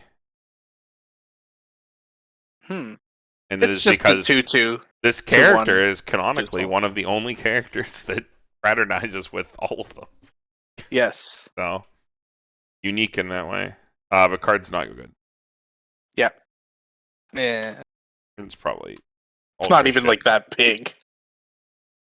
Alright, Ollie, it's your turn to read the fucking mess of text. What the fuck? God. Okay, here we go. Here we go. Spicy card time. Right, look at that power. Look at that soul, Ollie. 3-2. Oh shit, dude, it's fucking Toma. 3-2. This card is heavily inspired by Tome. 11-5, 3 soul. If there's less than 2 markers on this card, it's -11k power and -3 soul. Jesus. When this is placed on station or hand, choose one of your precious memories, Ophelia, which card is that again? The Chaser. The Chaser, and taking control Antonio in your waiting room. We didn't get to that one yet, right? Nope. We did not. He is he's not super insane. We'll get to him. Okay. In your waiting room, shuffle them. Put them under this card face as a marker, and this card gets +2k power until end of turn. Shuffle them. Okay. Oh, it's important. Okay. At the end of this card's attack, if never enough is in your climax, which is a Stoxel, choose one marker underneath this card. No, your opponent. Your opponent chooses one marker underneath this card, and you reveal it. If it has Antonio its card name, deal 3 damage to your opponent. If it has Ophelia its card name, put the top card of your clock into your waiting room. Then put all markers underneath this card into your waiting room. That's pretty funny. This is hyper flavor, dumb function. I think this card's super sick. So if you only have one of these in your waiting room, you can force the effect, right? If this card lives, no, it has to have 2 markers underneath it to to do the combo. Yeah. Oh, it has 2. Yeah, I remember this came up. This did come up. Yeah. Yeah, we wanted to make sure you cannot cheese this card. Yeah, there's no way to cheese it. At least you have we to thought do it as it's intended. Yeah, unless someone finds some crazy shit. But I don't know. This was some sort of wave. If you haven't watched the show, 2 different AI personalities inhabit this one character's body, and they're both fighting for control at different times. So depending on which one pops out that you don't have control over, you get different effects. But they're both good. The card's massive. You have to build your deck around it. And I remember the Antonio specifically not an insane card. It's just a beat stick. I believe it has drawbacks, so it's you have to include these cards. I think it might have forced memory kick or some shit. It's not spectacular. And you have to play a bad trigger, so a lot of stuff went into it.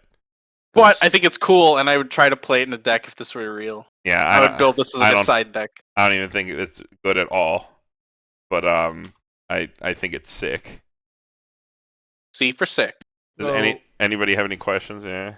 Yeah, I have a question. What's up, Tanner? It's a timing question with this card. Yeah. So if you play, say there's some reason why you can't move your cards, or you just are like me and you forget things are on the field, and you play this in front of the 3/2 bar, I think it's a rider in Fate that gives -3k to whatever's across from it. Right. Would this instantly die because when you play it there's no markers? Or I think so. Yes. Because the rider's continuous effect would trigger before the effect to gain markers would happen. Yes, you could not play it in front of continuous minus soul. That's a good it question. Would die instantly. Because I didn't read that card. And I was playing Zombieland and moved my brainstorm in front of it. I'm like, okay, we'll just move this here so I can think for a second, and then it just died. I'm like, oh. I can't do that. I can't play a card die. Why the card no die? But I think markers where you don't know, where they're not blind, where depending on what they pop out, opponent choosing a marker is pretty cool. That was completely unknown design space. I remember brainstorming this when we're both in the call, and it just kept getting longer and longer, text, more and more things. It's okay, how do we make it work? How do we make it balanced? But I'm pretty happy with how it turned out. I think it's very. I think this is actually a card that I wouldn't be surprised if it ever got printed. Really? You think it's Wait, you think this would get printed? I think this could get printed. Why not? Okay. I think Bushiroad's too cowardly. Is Bushiroad too afraid to print something like this? Probably, but I think this is totally fits the power level of the game. Well, mission successful, Paru. We made Nice. the dumbest possible idea work in the Nice. eyes of someone with no insight into its development. So, let us know what you think down in the comments. What do you think about Azophilia, Antonio? All right, next. Okay, go ahead. I was gonna say, would this be like, if this instead of heal 1 was heal 2?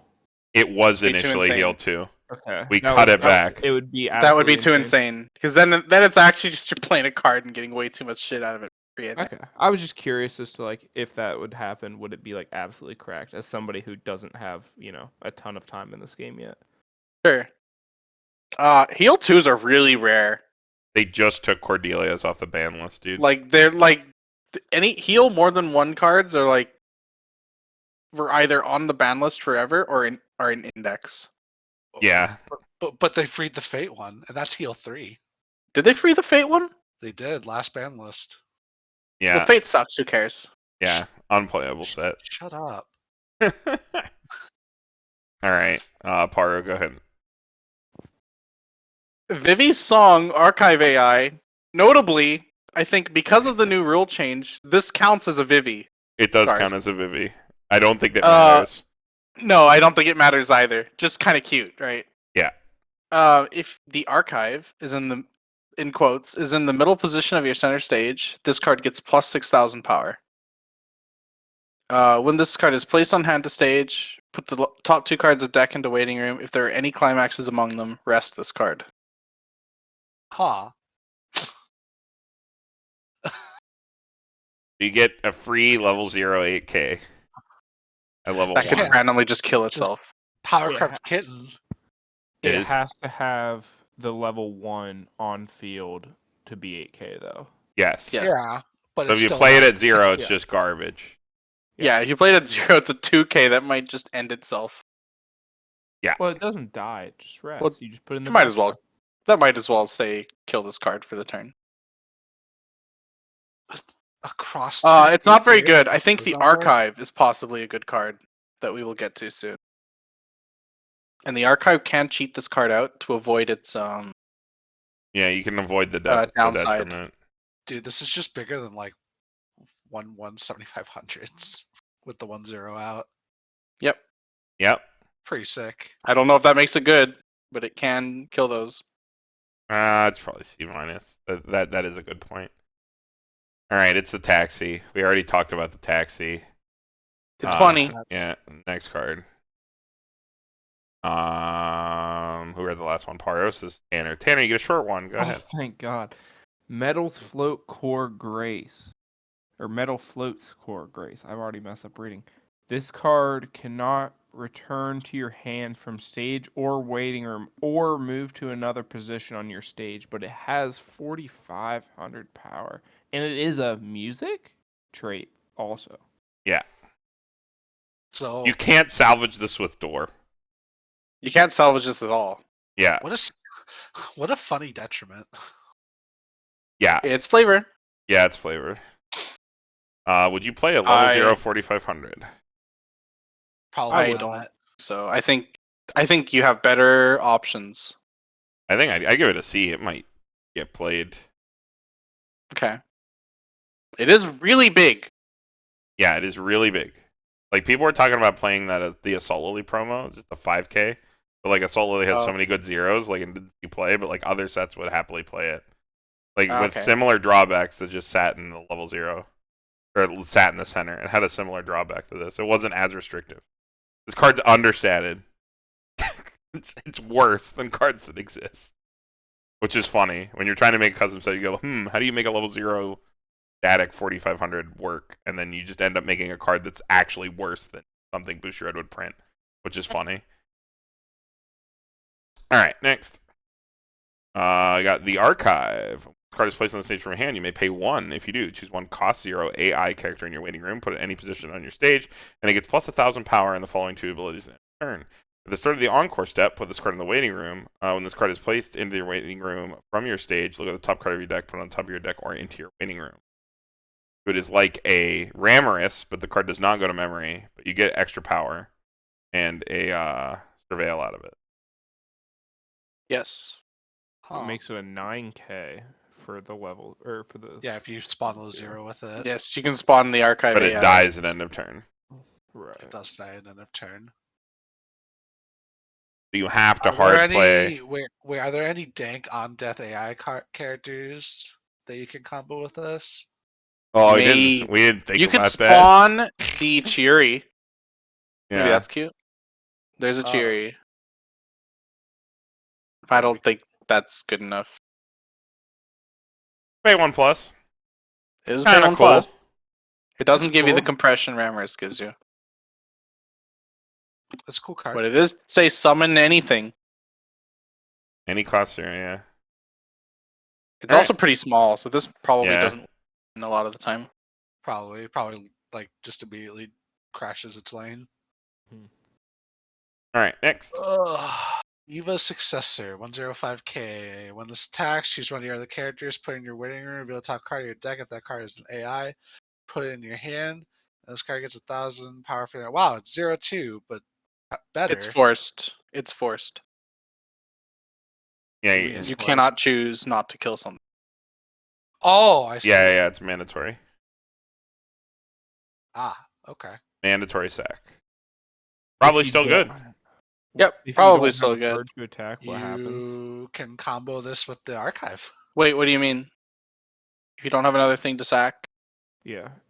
I guess if this attacks, the way it's worded, you would just get a free card off the top of your deck. But that means you're playing only this card to the field. Yeah. Yeah. Yeah, so you can like spawn something with the archive and then attack with it, and then. Oh, you can spawn this with the archive and sack off the archive. Yeah, or like you can like spawn something else and then stack that card you spawned with this. Oh, for the scry. Oh, cute. That's cute. I like it. Pretty sick. Choose trigger. It's probably that's some Yu-Gi-Oh! Shit yeah, that's again that's the C+. That's it. The synergies. C for synergy. Synergy. We already talked about the Grace. We don't have to burn a turn on this. This card's fucking suck. Paru. This is the other half of the level 3 Ophelia package. If there are no markers underneath this card cannot declare an attack. When he is placed on stage from hand, you may marker the Chaser from your waiting room. And then when the battle opponent becomes reversed, you may marker another one. The markers don't do anything for it, but you can gain a little bit of marker compression like that. It was like a way to try to keep your markers over refresh for the combo. Like the idea. Cool card. It's actually alright. It's actually better than I remember it being. I think this is fine if you're playing the Chaser. It is a big level 1. Give it the plus for the marker compression. Hell yeah. It's a 1/0. You know, it's funny. We're like giving these like C plus or whatever. Like some of these cards are like insanely higher power level than like the cards that you'd see these rarities in a normal set. Like, but it just goes to show you it doesn't actually matter. Like the cards that you'd want to play, you know. Like, doesn't actually matter. All right, next. Oh, event time. Hell yeah! Here we get into the singularity points. Go ahead, Tanner. Singularity point Sunrise. If you have 2 or more AI characters, this card cannot be. Oh, if you do not have 2 or more AI characters, this card cannot be played. If you already have this in memory, choose one character in your opponent's front row. And that character gets a -1k power. Reveal the top card of your deck. If that card is a character or event, put it into hand and put this card into memory. And at the start of your draw phase, you may choose one character in your waiting room with Elizabeth in your name and put it to the bottom of your deck. So the first one doesn't give -1k, but if you play the second one, it does give -1k? Yes, so all of the singularity point events have a clause where like they get a bonus effect if you already have a copy of them in your memory. And that's the flavor because we go back multiple times because these time. these things have already happened, and then they go back in time to try to fix them. And we have alternate art. Because... Yeah, then there's an alternate art. Because it's cute. Yeah. You got Elizabeth and Estella there. But yeah, so that's going to be the theme. This is also the way that you put Elizabeth's back in your deck for, what is it? The fusion? Yeah. Yes. Because it's at the start of every draw phase. Let's hit any Elizabeth. Yeah. So you can No. Elizabeth in quotes. You cannot. Yeah. Elizabeth in its card name. Oh, yeah, you're right. Oh. Yeah. So you can shuffle back stuff if you'd want to like search it off of Stella or something.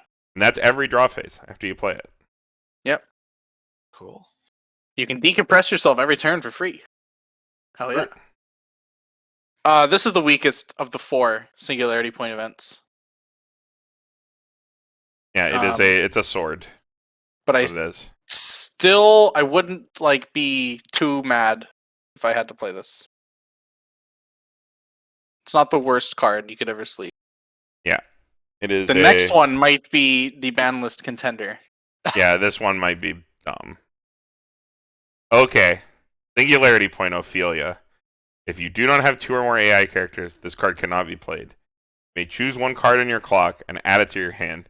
If you do not have a singularity point Ophelia in your memory, put the top card of your deck into your clock. Put this card into your memory. The first one's a filter. Every other one is a main phase Sayaka's Wish. Yep. It's pretty good. Searchable, by the way. This is searchable? This is searchable. There's a level 3 that searches any event. Oh, yeah. Okay. When I look at this card, I'm thinking of the Kimono Friends event. It is like 1-2 pull, yeah. It is actually worse than 1-2 pull. It is, which was what we... Does that one have a condition? 1-2 pull might be broken. Yes. To be fair. 1-2 pull, even a worse version of 1-2 pull, in a set that is more competent across the board than Kimono Friends, might be broken. Yeah. I think potentially this card and the card that searches it could end up on a ban list if this were printed as a real set. Yeah. This is This card does read very strong. It does read very strong. I'm gonna give it the A+, just because I don't know. I mean, we will have the entire set on like a Google Drive or something in the description if you want to take this into like TTS and like build some decks and play with it and like let us know how it goes. We did do play testing with it. Yeah. Before we do that, I will go back and fix all the problems that we. I mean, yeah, it's impossible to fix everything. Yeah. But going through it like this and having everyone read it, it's a good way to proofread, right? Even though we've proofread it a bazillion times. Yeah. But yeah, this is a contender to be ultra busted, but we shall see. Potentially, no, never mind. Go on, next card. Funny. Ollie. Problem solved. 1-0 event counter. Put 1 AI or totem character from your stage into your waiting room if you do perform the following action twice. Look up to 2 cards at the top of your deck, choose an AI or totem character from among them, reveal it to your opponent, put it into your hand, and put the rest into your waiting room. Wow. So it's sick. Ghetto Torch? Kind of like a Ghetto Torch. It goes even. It could whiff easily. Combos with the archive, dude. It does count with the archive. Also, you just play this on something that's gonna die anyway, so it's like extra value because you can main phase this thing though, which is like not even terrible because it goes even. Yeah. This card's actually pretty good. It's definitely good, but we specifically made it not searchable because I think I told Paru it's like we have to have an event with Leclerc getting her head chopped off. It's technically searchable, but I don't think you'd waste a search on it. I think this was one of the cracked. This was definitely one of the most like out of left field things that happened in the show. I think. Yeah. It happened. Yeah. So it's like this was definitely wait, what? Huh? Yeah. It's just like, huh? What is happening? But yeah, I think the card's actually good. Like, yeah. There's something you could do with this, I'm sure. If you use this on a card that's gonna die anyways, it's basically a plus, actually. because you replace the card was going to die anyways, and then you get this gets replaced with another card. That's what I was thinking. Yeah, it's pretty wild. Maybe it's too good. Maybe it's actually it might be too good. The case that the card maybe it should be a pay dead. one. Maybe it should be a 1/1. I think that would make it a 1/1 would make it a little better. Yeah. I think the whole synergy of like summoning AIs and just fucking killing them off is really funny. It happens a lot. Flavorful. Has very good flavor. Are we into the sickest color in the set? Yeah, okay, blue. If you thought red was spicy, blue's gonna get there. Here we go, the Vivies. This art, this is the first art that was put into the set, and Paru was like, "What is this card?" And I was like, "It's got to be a brainstorm because it's gonna sit on your board all game." Yeah, you want to look at this. Yeah, so it's really good art. So this is Paru's card. We got the first creative AI, Vivy. When your other character's trigger check reveals an event, choose a character. That character gets 1,500 till the end of turn, and then you may scry, top, or into waiting room. It also has brainstorm, generic salvage brainstorm. Cracked. Very good effects. Sick brainstorm. We love this brainstorm. Yeah, it's specifically pushed to make you play events. Yeah, we want you to play specifically generic. Yeah. Play the pants deck, you fools. This is the push card. Yeah. What do you think, Ollie? It's like better fucking who's her name? Priestess? Oh, Priestess get plus 2k, right? Yeah. So this is that plus a scry. Mid combat. You're trading off 15 for the or surveil. Filter. Sorry. Used the wrong term. Fuck you, Kevin. Yeah, this card's really fucking good. Yeah. Alright, you thought that was good. Next card. Alright. 1/0 Combat Ready Vivy. If you have a card in memory, this gets plus 3k power. When this card attacks, if you have the pants in your climax area and another AI character, top check X and choose an AI or event with singularity in its name from among them. Reveal it to your opponent. This should say human or AI. Human or AI, okay. Put it in your hand and then put the rest of the waiting room. X equaling 3 plus the number of singularity point Aikawas in your memory. Oh, this is the scene. This is from the really good fight scene. Yeah, this is from a pretty good scene. Yeah. So it's a Maguro. Right. You have a card in memory. It's a 6k, but for every event you have, it gets better. So it becomes first one. So it starts as like a shitty Maguro for 3. Yeah, it starts as a shitty Maguro with no power. 1, it gets a normal Maguro with good power cross turn. 3 events. You're milling 5, and then you got them all. 4 events. You're gaming, dude. Yeah, you're Vivy gaming. You're just going full speed. Vivy gaming. Like you're going wild. I'm pretty happy with this card. I think it is an absolutely nutty level 1 combo. With especially how good the iCal event is, because it would shore up your selection. But then this card also gives you mill. So you get the best of both worlds. However, we have to remember that Bushiroad literally printed 1/0 Kirito. And I think this card might be worse than 1/0 Kirito. Because it's slow. This card is slower and it's not selective. But you get the power cross turn. It's stock costed. I think I might change the text on this too, so that it does not grab any of the singularity events, and only grabs a character or Aikawa. I think we talked about that, but I don't know. We'll have to look at the rest of blue. I think there was a reason why it does that. Because you could grab Ophelia. Yeah, and I was kind of wanting to limit the access to Ophelia as much as possible. Mm-hmm. But yeah, this card is insane. I think it's an insane level. Is it no? Would I give Kirito an S? I would give Kirito an S. I think Kirito like an S minus. I think this is worse than Kirito. Kirito is this, but better and more hands off in every way. You don't have to fulfill conditions. You don't have to sculpt for an event, which, easy as it may be, is still something you have to do, right? Yeah. Like, it's a very good combo, but it's not. I would give Kirito an S, and I would probably give this an A+, because I think this card's like almost broken.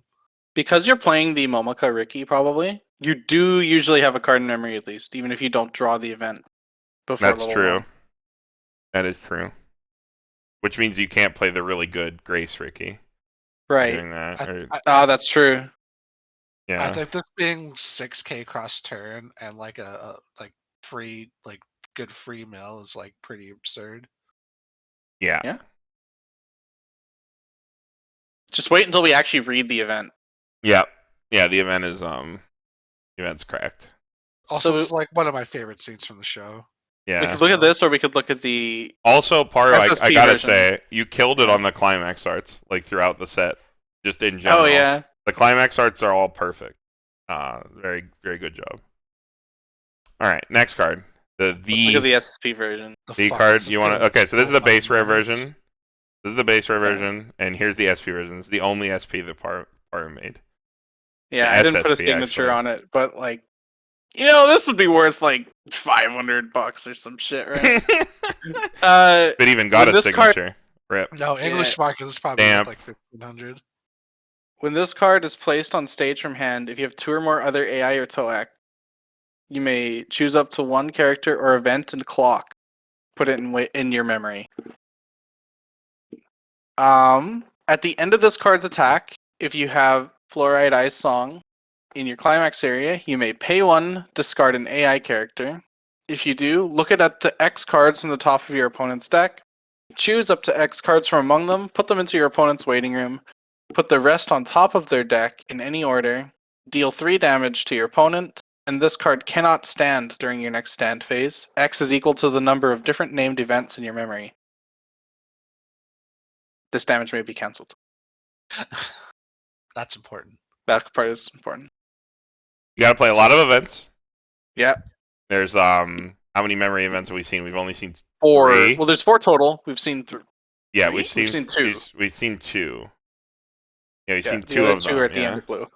There's 2 more of them, so it can be Different up to a named 4. events. So your deck is gonna disappear if you play this combo. If anybody's ever played or tried to build DBG, exactly what I'm talking about. Your deck is gone. If you try to play this combo. Especially if you want to play the blue level 1 Vivy combo. Yeah, your deck is absolutely gone. But get this cool up to 4 card Mocha with a burn 3 on it for a pretty good cost. Technically, it is technically a 5 card Mocha if you want to play the fucking IME event. I mean, if you get 2 of different events in the memory, this is already like way Yeah, better. even with just 2 events. This is it's still already pretty good. Power Cryptilia. Kinda. You don't get the Mocha before the attack. That's pretty relevant. Yeah, you do not get to choose the order. It is always Mocha first because she looks into the future. She knows what's going to happen, and she Yeah, shuts Ilya- it down. Gets you. Wait, Ilya was also Mocha first, wasn't it? You can No, choose the Ilya's order optional. with Mocha, which is what makes her so dumb because you stick 1 point of damage and they die. This is a little bit more, variance. It's a little cheaper. Heal to memory is pretty uncommon, but I think it's like okay here. It is a way to get your last event into memory. Yeah, you can't just like clock whatever one you're missing and shove it in memory. This is why the yellow event Goes face flips down. itself down.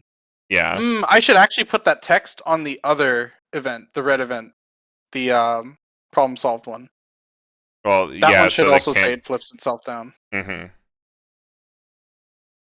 Yeah, that's probably that's unintended. So, yeah. Yeah.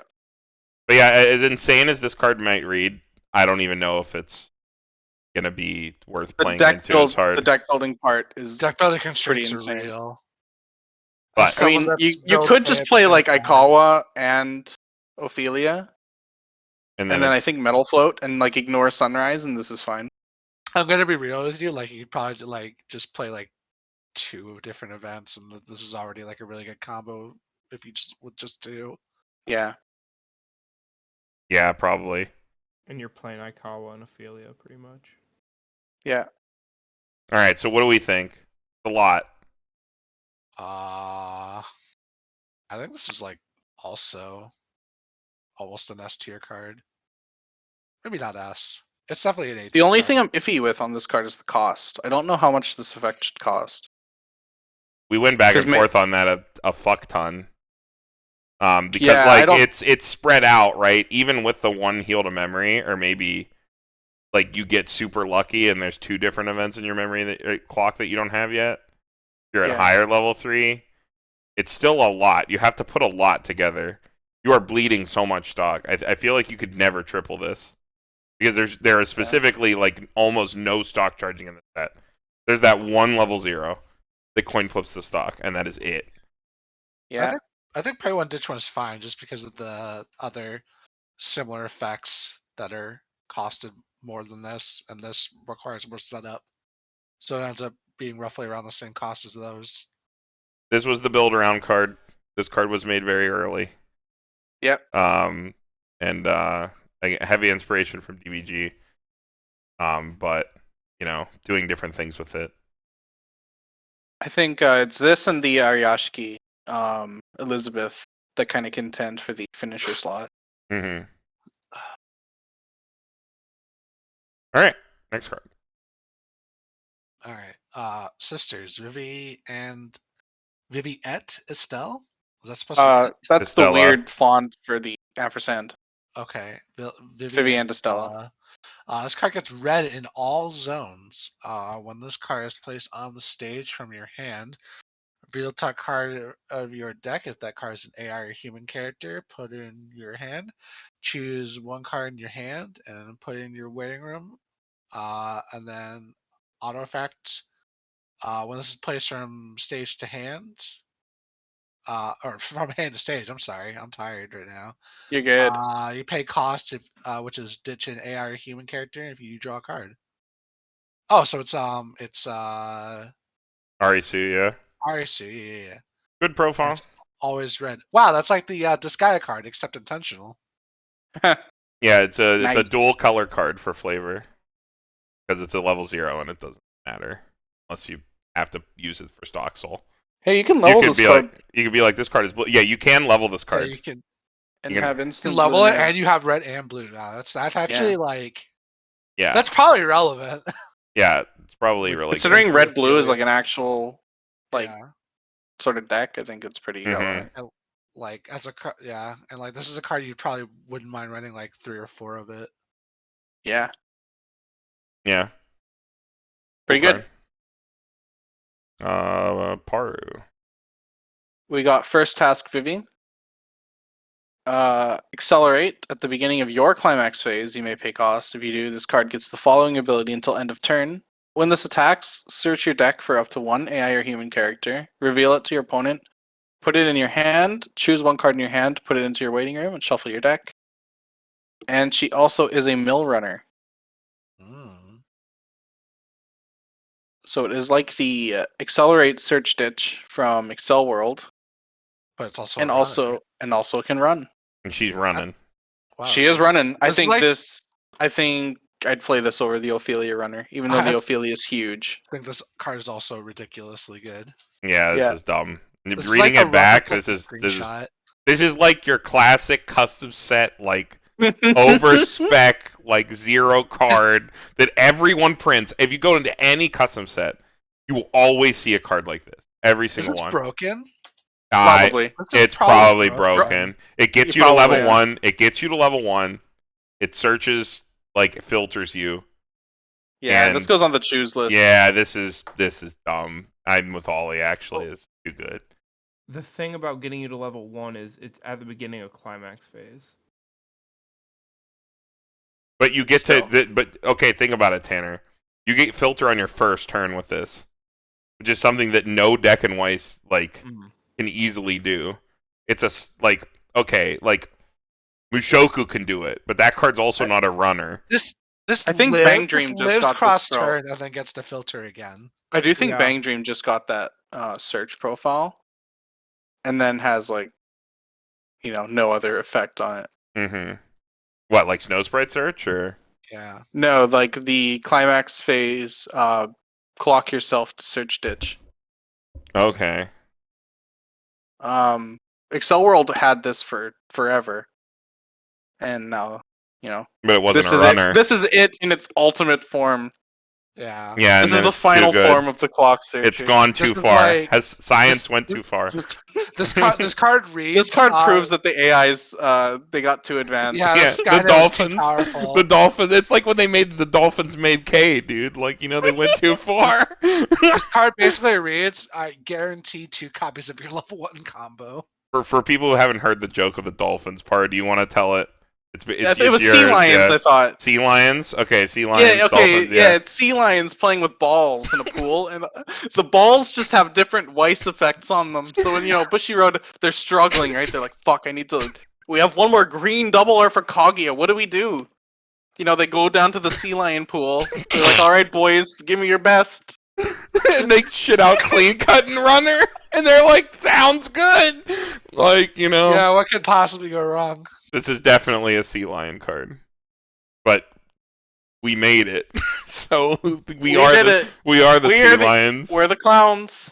That's us. Yeah, we should have slapped Clean Cut and some sort of power effect onto it too, TBH.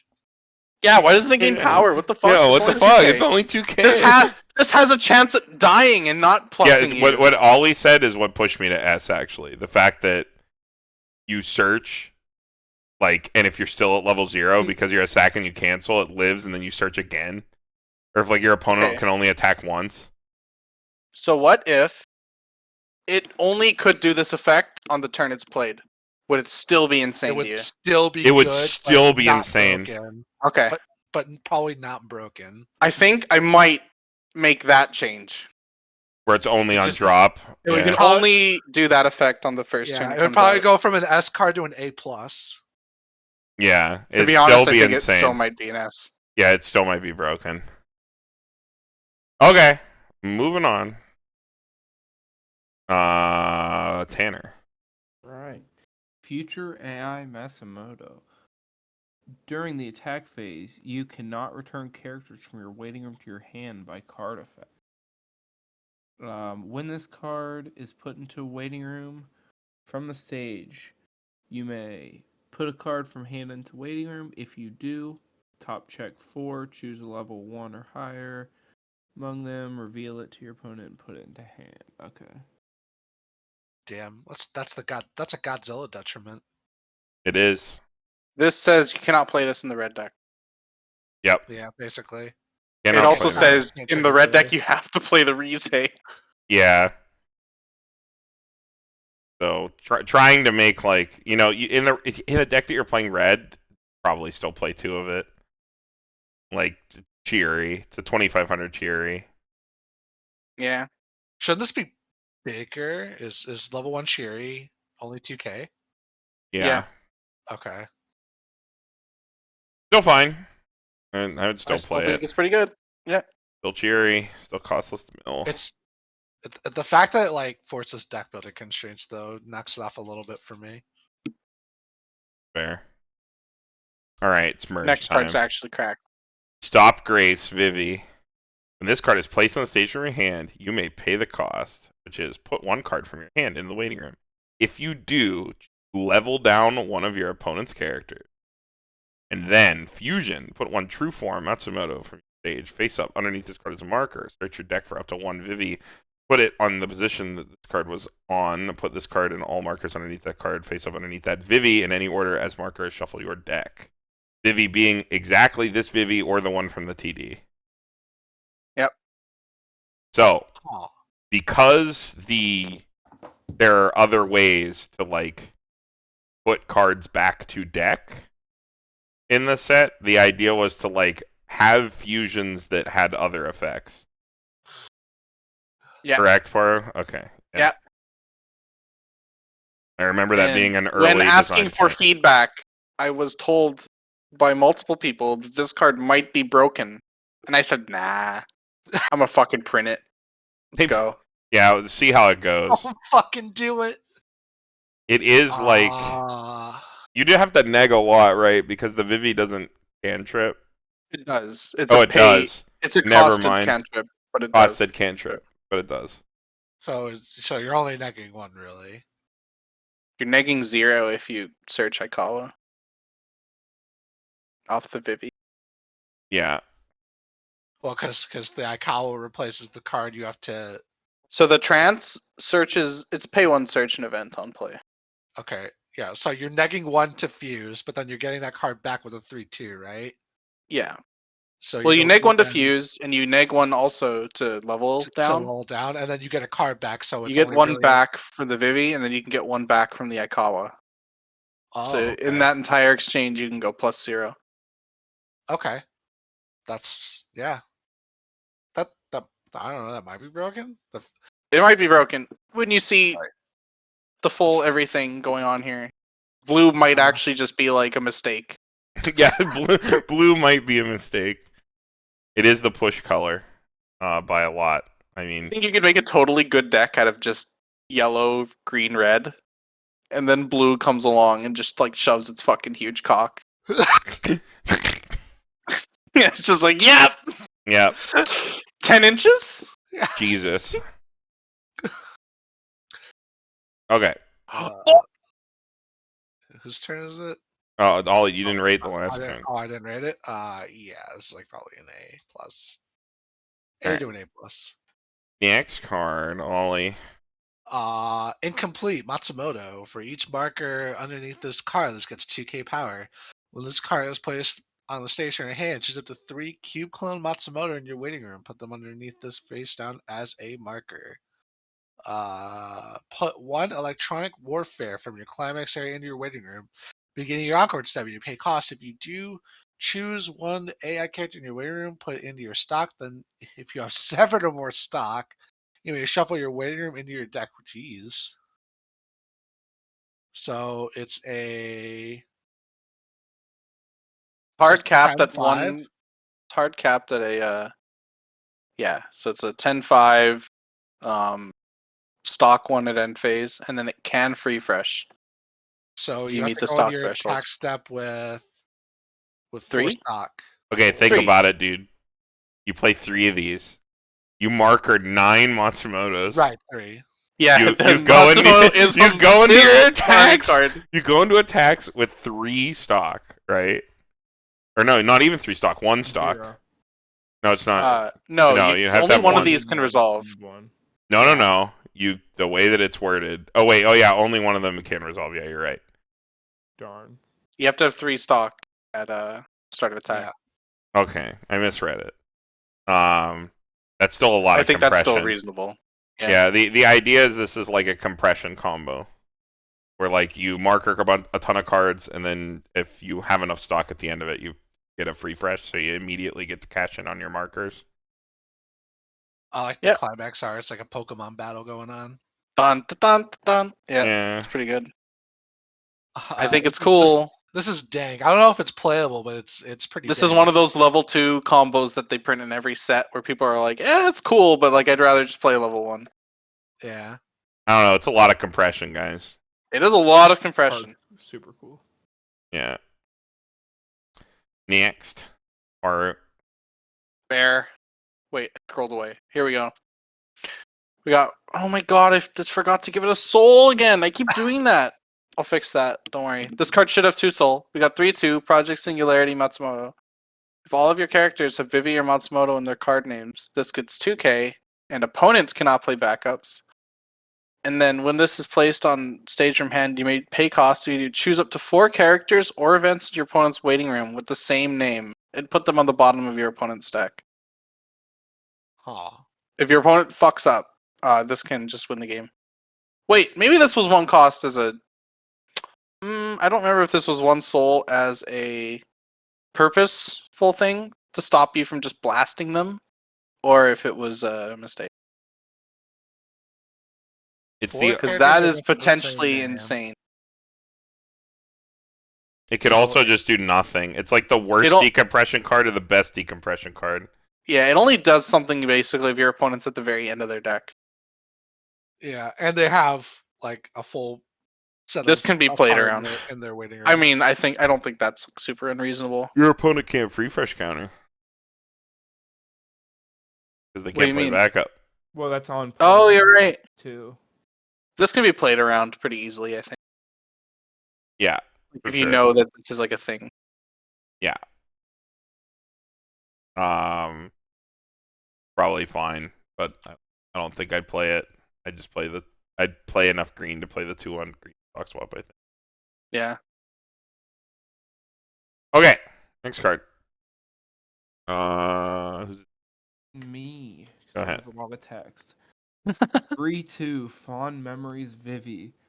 Experience. If you have Momoka Kirishima in your memory and have a card with Masumoto and its card name in your level, it can early play. If you have 3 or more other AI or human characters, this card gets 1000 power and the ability on reverse memory kick. When this card is placed from hand to stage, you may top check X, choose up to 1 card among them, put it into your hand, and put the rest in the waiting room. X equals your AI and human characters. There's a lot of different effects. Seems really. It's actually not. It's a lot of text, but it's not like a lot of things happening. It's just a check X early play. It's a check X early play. It's Memory 10-5. It has memory kick. Yeah, I mean it's pretty good. It's fine as a check X if you like don't have any other dig. And even not as an early play. It's hard removal, but it's not huge. Like even with a 2K assist, it's not even like that big. I think it's like a C+, like a weird tech card that could be early played. Yeah. Okay, it's girl time. Oh, here we go. Banlist Vivy. contender right here. If you would pay cost for an event in your hand, you may put 1 marker from underneath this card into your waiting room instead of 1 card from your stock. When this card is placed on the stage from your hand or by fusion, you may pay 1. If you do, search your deck for an event, reveal it to your opponent, put it in your hand, shuffle your deck. When this card is placed on the stage from your hand or by fusion, if you have another AI character, this card gets 2000 power until the end of your opponent's next turn. It is in 11/5 for 1 turn cycle that can search an event for 1 cost even when it played for 1, and then also play that event for free. Mm-hmm. And it can do that twice. Yeah, you're right. You get 2 free events. Yeah, you're right, Paru. I think this card is broken with Ophelia. Yeah. Yeah. Yeah. Huh. Yeah, yeah, it's too good. It's broken. Hey, it's a free heal too. Yeah, it's broken.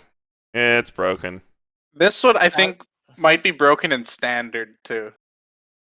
Mm-hmm. There's probably some way to loop this forever. That is a free heal, isn't it? With the red event. Yeah, it's it's to search it. If you have another Ophelia, it's a heal too. Well, the first one only heal. You do have to get 1 already in. So you do have to like play 1 normally. You know how you fix it, Paru? Huh. You limit Ophelia to 2. Yeah. Like, even whether by card effect or something like that. Like you can only play 2 of this card in your There's deck. probably some way to do that, yeah. This is basically like kimono fucking standing out the alpaca for free. If you have 2 Ophelias in your memory, this card cannot be played from, right? Yeah. That's all like Ophelia has to say. I think so, yeah. That you can only ever get 1 heal off of it. Yeah. Yeah, because this is one of the only ways to play a critical mass of events for the finisher. But you're like, I don't even know how you fit all the cards in the deck to do it. Sick interaction. 10 out of 10. There is a Love Live Nijigasaki card that does something very similar to this, but is not an early play and does not have access to a heal event. Yeah, it is like the Carmen, or whatever that. Yeah. It's so cool. It is really cool the way that it works with the fusion and everything, but it is just too good. At the end of the day. Yeah. It's it does do nothing if you play it at 3. It does do nothing, yeah. It's only good as a trance. Yeah. Or fusion. Yeah. Sorry, I don't know why I keep saying trance. See, you don't need to limit Ophelia because you have to fusion into it. That's the balance. You can still just like rip Ophelias from hand though. Yeah, you just say that you can't if you have 2 or more Ophelias in memory, this card cannot be played from hand. I think that's the way you fix it. Pre-nerf Pre-nerf before release. When Yeah, you semi-limit patching- a card in the We're card text. patching. We're semi-limiting. You know, it's semi-limited. We're Konamiing this. We're gonna errata the card. Yeah, John Konami sitting around. Well, hey, that's the cool part about custom sets. I know a lot of people like don't like custom sets, like don't even like thinking about them. They don't like it, but like I don't know. I think it helps with like when you do it and you go over it with people that haven't seen it. It's like okay, it helps with your card evaluation. It helps you like think like okay, what could exist, what wouldn't exist, stuff like that. It's the main reason I wanted to do the video in the first place. All right, next card. True form, Matsumoto. Pay 1, put 1 class in your hand into your waiting room. When your character's character's trigger check reveals a climax, you may pay cost if you choose one event in your waiting room with singularity its card name and return it to your hand. Rest is cards choose one of your opponent's characters, put it in their memory, and your opponent puts that character for the. Oh, it's a repeatable blink. And it also. This is also the fusion card too. It also turns your climax. Turns your climax. Well, it turns pants triggers into a turns pants pay triggers one into salvage. Pay one, ditch one, salvage. I did think about making this not costed with stock. I don't think that's wise. I think there has to be. It's so strong. This card is so strong. This reads as a pants trigger to me. Pants support to me. Yeah, it is. Vivy is an 8 pants. It is. Yeah, it's an 8 pants deck, but like, I don't know. The cost wouldn't work out if you tried to make it better by making it pants specific, right? Because I think it'd be way too good. This is already if you made this insane. pants specific, it would actually it would be just ditch a card.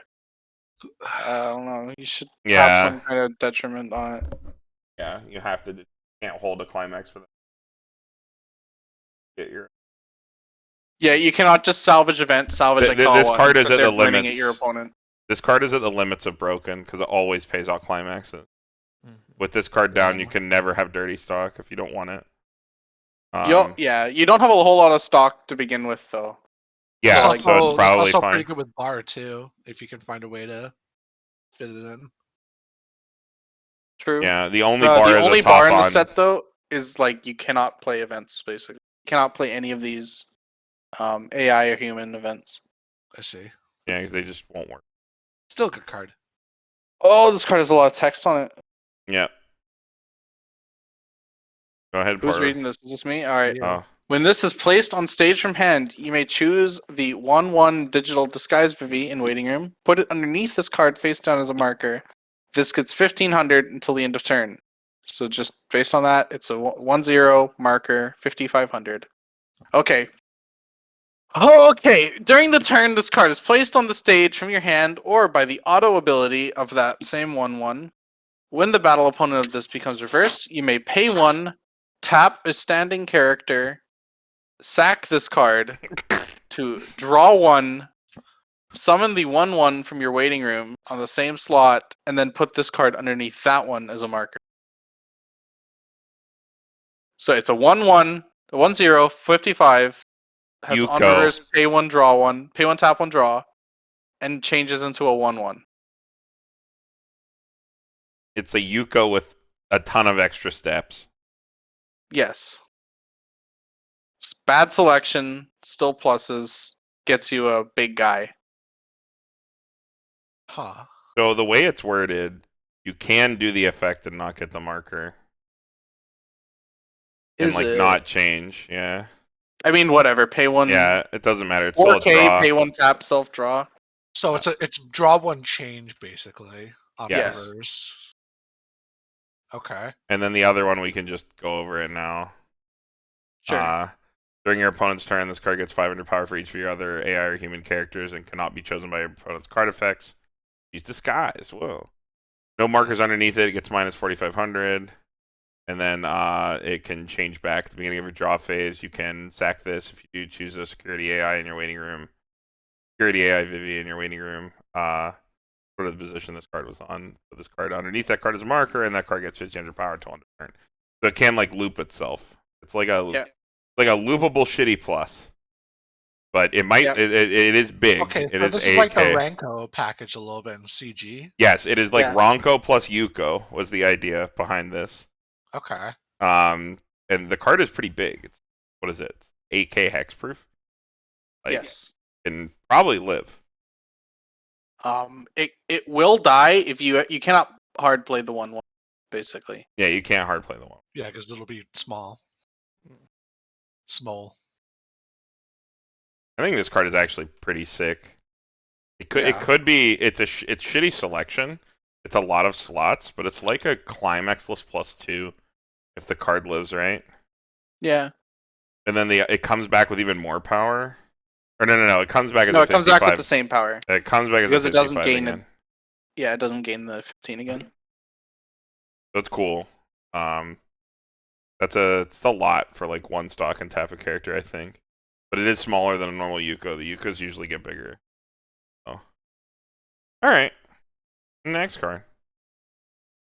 Tanner. Me? Okay. When this card is placed from hand to stage, you can pay 1, ditch 1. If you do, search your deck for a human or AI character. And it has pay 1, rest 2 either human or AI characters, brainstorm for 4, and you can search for each climax. So this only search human or AI. If you play this instead of the other brainstorm, you can do fusion shenanigans with this. Is this another Sea Lion card? I don't think this is like that level. Like I wouldn't play this. I don't think. Dude, But it okay, is- There's no. a card brainstorm on the first. Okay, turn. with the hand cost of the Vivy level down thing, if you were compressed, you could get some pretty nasty like board breaks and like searching your deck, right? If you were like tapping down multiple cards, it could be pretty nasty. I'm gonna give it the C+ for that, just because like tap do the Heatologic thing where you like rest. Yeah, you tap down. Fusions. Yeah, tap down with fusions. Yeah, it could be pretty insane actually. You might have to remove tap 2 brainstorm from the set. That actually sounds really Tap 2 gross. brainstorms are too good, dude. You can tap anything. I never thought about that. Yeah, with all the fusions in the set, it might be too good. But it is blue, so it can't really work with the other fusion because you're like red green. But like I don't know, maybe the fucking blue red dual color card makes it possible. Oh shit! Oh no, set's cracked. Of course it's cracked. It's a custom set. Okay. Support AI Matsumoto. It is a 1/1/2K backup that is loopable. It salvages itself. Kind of like the slime one, but it is a level 1 instead of a level 2. These are probably a little worse than the 2/1/1s, but these are still pretty cool. Notably, in this set, you will be so hampered for stock. I do not know what build could use it, but it is cool. Yeah, that is true. We already talked about this one. Ollie, go ahead. We skip that one. Yeah, skip that one. Yes. 2/1 rescue mission Vivy. All your other AI or human characters get 1k power. When this is placed on stage or hand, you will pay the cost. If you do, look up 2 cards to the top of your deck. Choose up to 1 card from one, put in your hand, put the rest on the bottom of your deck. I do not think the set is lacking in good assists. This lets you. This is like the 1/0 Milia, but you don't ditch, right? Is this just a straight plus? Am I reading this right? It should be ditch 1. It should be ditch 1. There's a comma there. There's a comma there. Oh, okay. That needs fixed. Yeah. It's fine. That's just like pretty whatever then, yeah. It's still a filter. And All also an assist. But yeah. It's got good art too. I like the sunglasses. Yeah. Paru, She's gaming. She is gaming. Pay 1 when you play this card from hand to stage. You may summon a cube clone Matsumoto, which is the Matsumoto army card. To any slot of the stage, shuffle your deck, and then it is also a pay 1 tap to only cube characters. Flip 6. If you hit a cube Matsumoto, salvage it's locked to salvage 1. So it is a tap 2 brainstorm, flip 6. You're locked to 1 if you hit the. It's one of those. Yeah. So this plays into like the book combo we saw before, the refresh and marker one. You can salvage anything though, but you only salvage one. You only get one. It does always get. It is always able to brainstorm though when it's played. Yeah. Because it can just spawn another card to rest. Mm-hmm. But I hate that profile so much. The brainstorm 6 only get one. It does It's help flavor. fill your grave for your 2/1. Yeah, that's true. Does do that. Yeah, I mean it's like weird like budget deck, like little kid at locals plays this. I would play the little Timmy. Yeah, little Tanner. There's a Tanner deck. Oh, there's little Tanner playing his cube deck. His cube deck. Alright. Next. Bear. Whose card is this? Tanner. Oh, Bear. Okay. Mascot Matsumoto. Where's the start? Okay. When the Stoxel is placed in your climax area, you may pay 2, ditch 1, and sack this. If you do, choose up to 3 of the army cubes in your waiting room, put them in separate positions on your stage, search your deck for 3 more of those cubes, and put them in separate positions on the stage. It's Dodai. Yeah, so it could fill your entire field with cubes. Alright, I'm a cube believer. Dodai lives. Tanner already plays Shot Door DLS. It's just New Age Dodai. Right? This is just Dodai on a Stoxel. This is just Don't let Dodai. Jason hear you say that. Yeah, I know. He hates when I say that. He goes like, "Come on, dude.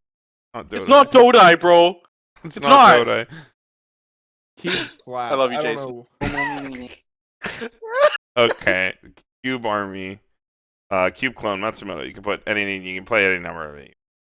When another one of your characters with Vivy or Matsumoto and their card name is put in your waiting room for the stage, if card in your backstage, you may sack this card. If you do, return that card to its previous stage position as rested. Yo, an army card that can save itself. Kind of sick. Yep. Too bad it's fucking only a 2K. Wait, could you infinitely just keep looping this card? Well, it has to be in back row. It has to be in back row. It has to save another. Yeah, it can't save itself. So if you overplay this with itself? Yes, you can do the Love Life Sunshine. You could con in it forever. Yes. So then you just time scum your opponent and win the game. Because you're taking game action. Actually, there is like, because of like how these effects work, I think like the third one doesn't trigger. Darn. Okay. Well. Like I'd have to like actually act it out with cards in front of me, because I'm too stupid to run that through. Yeah, I'm only get the test. But there is actually, I think you play over the first one. Mm-hmm. The first one brings back the second one, but the second one doesn't recognize the first one having gone to waiting room. Something. I don't know. Yeah, there's a whole video on it. I can show you how to do it. Yeah, June made a video about this. Actually. No, it wasn't. Was it June? I thought it was. June? Yeah, I think it was Shizukat. So it was Randall. Randall made the video on this. Yeah. Maybe. Yeah. Yeah, I think it was Randall. Shoutouts to June. All right. Next card. Cute. Cards. This combos with the Back to the Past card. Oh yeah, here we go. Play the shitty games that suck ass. Level 0, bad ending Vivy. We're off to a good start. Put this card into your waiting room. If you remove 3 or more cards from your level zone simultaneously, you may pay cost. If you do, choose one Vivy Fluoride song in your hand. Put it into any position in your stage for the rest of the turn. You may play Climax without meeting color requirements. Oh yeah, that's how we got around this. Huh? Yeah. Okay. Well. Yeah. So if you do it last, you do get a. Isn't this the most expensive? Isn't this like just make your card like pay 3 at that point? Then. Yeah, it's flavor. It's not good. It's not good. Yeah, okay. I was gonna say I read this card again. I thought about it, I was like, wait. Well, you're paying 3 for the Matsumoto effect to shut everything off. And then you're stack getting this and playing you're the finisher. So it's You're pay paying 3, your- ditch 3. You're Pay 3, basically ditch paying an extra 3. stock for your finisher, but you get the You lose a hand. yeah. You're You get getting 2 a extra funny, stock for your a finisher. funny You mean- interaction of turning off counters. Yeah. It's cute. Yep. I don't think it's very good. If someone did this against you locals, you'd be like, "Oh my god!" It's like, he oh my did god, the thing. he did the bad end. They got the bad end. All right. Paru. Yeah, Paru. This is where that really funny copyright text comes from. Oh yeah. For its front loader Matsumoto, all your other characters cannot side attack. Wow. It's just like a haha funny. He's in a fucking like Yep. construction vehicle beating the shit out of Vivy. Yep. Funny. It's a 35. Funny bad 35. I can't remember the last time I saw this profile. Me either. It was What do you mean? now. It's in South 10? Oh yeah, you're right. The promo pack. Tanner, go ahead. More text. Unexpected Visitor Vivy. When this card is placed and staged in hand, put the top 2 cards of your deck in the waiting room. If a climax is placed among them, you may ditch a card. If you do, choose one AI character in your waiting room and add it to hand. And when you play an event, this card gets plus X power until end of turn, where X is equal to the number of AI or human characters times 500. Should probably say once per turn. No, it's funnier if it goes forever. Yeah. You just keep spamming events. This card is front for 19k. Nice. And then you sack it with the look. Honestly, I feel like even if you play 2 events for this card, it's still like whatever. even as written, it's probably Yeah. yeah. The first effect's fine though. Give it a C. Yeah, it's just a C, I think. The free salvage stuff is fine. Yeah, those are always cute. All right, early performance, Vivy. Wow, we got the classic. We even got the Bushiroad fucking like zoomed out in between frame cards, dude. We got it all. Okay, 105k early performance, Vivy. During your opponent's turn, this card gets plus 2k. When this card is placed on the stage from your hand, choose one of your characters in your opponent's starter stage. The character gets plus 1,000. So it's like shitty Sugu. Not very good. Yeah. 107k, not good enough. Only on opponent's turn. Ollie, go ahead. Oh, this card's Pog. Yeah, this card is Pog. Emergency Matsumoto. It's a 2-1 counter. Pay 1, put a cube character from your hand in your waiting room. When you use this card's backup, you have 5 more cube characters, and your pay cost if you do, choose one of your opponent's characters. Okay, it's a pay 1 ditch 1 name change counter. Bottom deck. Bottom deck, but you have to be playing all cubes. This is the Tanner's falling in love, dude. Tanner's Alright. like, this is the cube. Just print it Yeah, print it out. I'm proxying the cube deck. Yo. This deck seems so sick. It's gonna be funny when Tanner plays it. It's just the most broken thing ever for some reason. It's just like, what the fuck? I can't wait to hear about how he canceled 33 times in a row again. Yeah. He'll okay, just give me but- look. He's on a roll. He gets another 5 cancels every week. Okay, but this gets hard countered by the Toak deck because they just remove one of your cubes off the board. Yo! It's okay.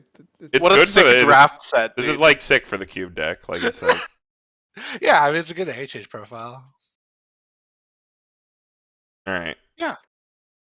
Next. Paru. When this card becomes reversed, if the level of this card's battle opponent is higher than your opponent's level, yeah, you may bottom deck that card. It also has, on attack, you may discard one to bounce one of your other characters back to hand. Ooh. Ooh. A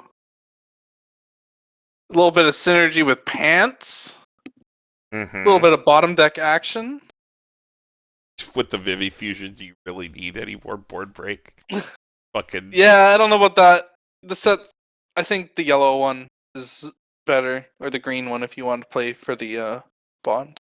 Yeah. Or just fucking level down their shit anyways. Who cares? It's fine. It's fine, but like you have better options for the same role. All right. Tanner. Right. Level 3 2K assists. And rest this, choose one of your AI or human characters, and it gets the following ability. On your opponent's reverse bottom deck. Aqua. It is Aqua.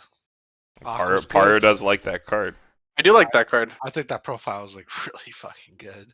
Yeah, I do think that card's really good. Yeah. Bottom decking mid battle phase is actually so sick. Because sometimes it actually just directly influences like damage. All right, next. Mind Crush Vivy 2/1 in the attack phase. No! If this card is in the middle position of your center stage, it gets falling ability until the end of your opponent's next turn. All players cannot use Encore of their character. Wait, what do you mean? This doesn't discard a card from your opponent's hand? No. Unlucky. Super Edge Case effect. Yeah, I think they right after we made this, they did the Fate Babylon or the Fate Camelot character that has like the exact same ability. Yeah. Sometimes I feel like Bushiroad's watching me on my computer, going like, "No, write that one down. Write that one down." Yeah, that's good. That's where they put the effects for the sea lions. They get them from your computer. Anyways, yeah, it's like whatever. It's so niche and it's only 85, and it has to be sitting in the center slot. Mm-hmm. Yeah. All right. Next, Ollie.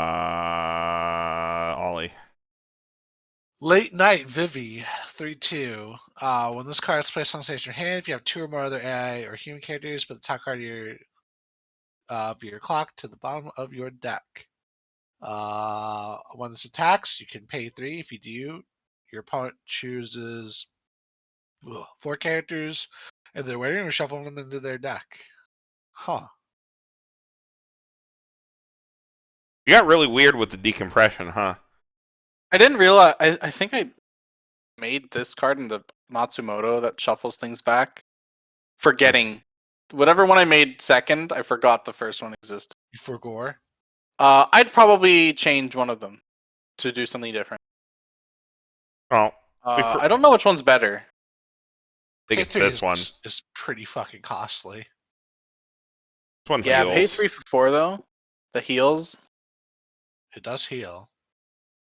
I mean, if you can shuffle 4 back in the right situation, you murder your opponent. Yeah. It's better than climax comboing, but yeah, it's still not a great card. Yeah, I'm not sure how this effect would actually be costed. Yep.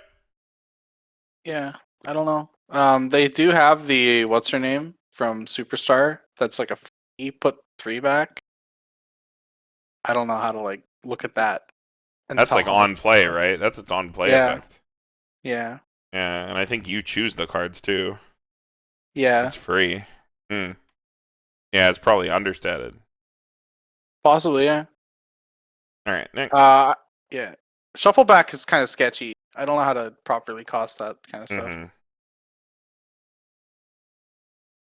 stuff. Is this me? I think so, yeah. Yes. We got New Life Vivy. Another one of those 3 2 10 5s. You could probably, if you've been catching up with like the set reviews, you probably could figure out what set I made this after. We got a lot of 3 2 10 5s. Pay 4, ditch 1. That is the cost. During the turn this card is played on stage or hand. When the battle opponent becomes reversed, you may pay 4, ditch 1. If you do, summon up to 1 of the Late Night Vivy and 1 future AI Matsumoto onto your stage. I remember. This is supposed to be some like wacky 1 card, lots of stock, like full board thing. It's like the Puyo Ghosts combo. You guys are probably all too fucking young for that shit. What? I don't. Yeah, Puyo had this, but it summoned out. Puyo's was better than this. That one was like 15k, but it summoned out 2 basically vanilla level ones instead of real cards. This summons a card that mid battle phase can shuffle back Heal for. and shuffle shit back. Yeah. Yeah. So basically, you enter. If you just need to enter your last turn with 2 or 3 random AI characters that are costless. This card and 3 stock, and you get 5. Oh no, they come from your hand. Oh yeah, you do get. Oh wait, this does give you extra attacks. Fuck. Yeah. Yeah, it Okay. is a costly restander. This is the payoff for playing the 2/1 cube combo. Well, it's more than a restand. Oh, you get 2 attacks. This is definitely the finisher. Yeah, for this is Cube. the finisher for Cube. Yeah. Cube finisher. Cube finisher. All your cubes are level 0. You're fucking sure he's never gonna hit. What do you mean? You just add the 2/1. All right, let's get to the spice. Let's rate this. This is funny. I don't know if it's good. Probably a C. I'll just give it the dank. All right. All right, it's here. This Tanner's card. It's here and it's queer. It is me. 1/1 singularity point Aikawa. If you have, you can not play this card if you have 2. If you don't have 2 or more AI characters. If you have this already in memory, choose 1 level 0 character in your waiting room, return it to hand, then put 1 character into your waiting room, return it to your hand, and put this card in memory. Okay, so First one's a salvage. The second one, it's a +1. Yeah, so it's a salvage level. Salvage anything. Go to memory on the first one. Every consecutive one is salvage 1 thing, 1 level 0 character, and then go to memory. this is like Super Cube. It does salvage cubes. Yeah, it's broken. Broken. Yeah. Broken. Yo, broken card. Even without cubes, it's really good. Paru, what would a really cool profile to print for this set, I think? Huh. Stock charger. No, it very No. no. They literally after literally I the think I events got suggested made. that to Carmen. He was Paru like, was like, "No!" let's make a stock charger. You're like, no. It's like literally you'll post this and people will go like, holy shit, this was broken thing I've ever read. Stock charger that's always on as long as you have a card in memory. Do you think the TD stock charger existing is too much? Because I forgot about that conversation when I put that in. It hits on level 1 or higher, right? Yeah. Oh no. Yeah. You might have to remove that card from the set. Yeah. Because you like the whole idea was like very powerful event cards, like very, very powerful event cards. But you will just never have stock in this deck. Sorry guys, it's only gonna be a 49 card TD. That's why you play Cube. Cube stock charges. We can just change the That is the only stock charge. Cube.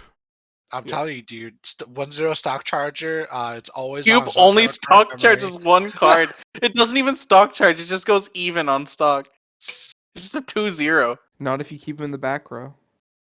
Oh my god, no, I hate it. Okay, but like you get this card is broken. This card is pretty absurd. Yeah, I think broken. We knew that.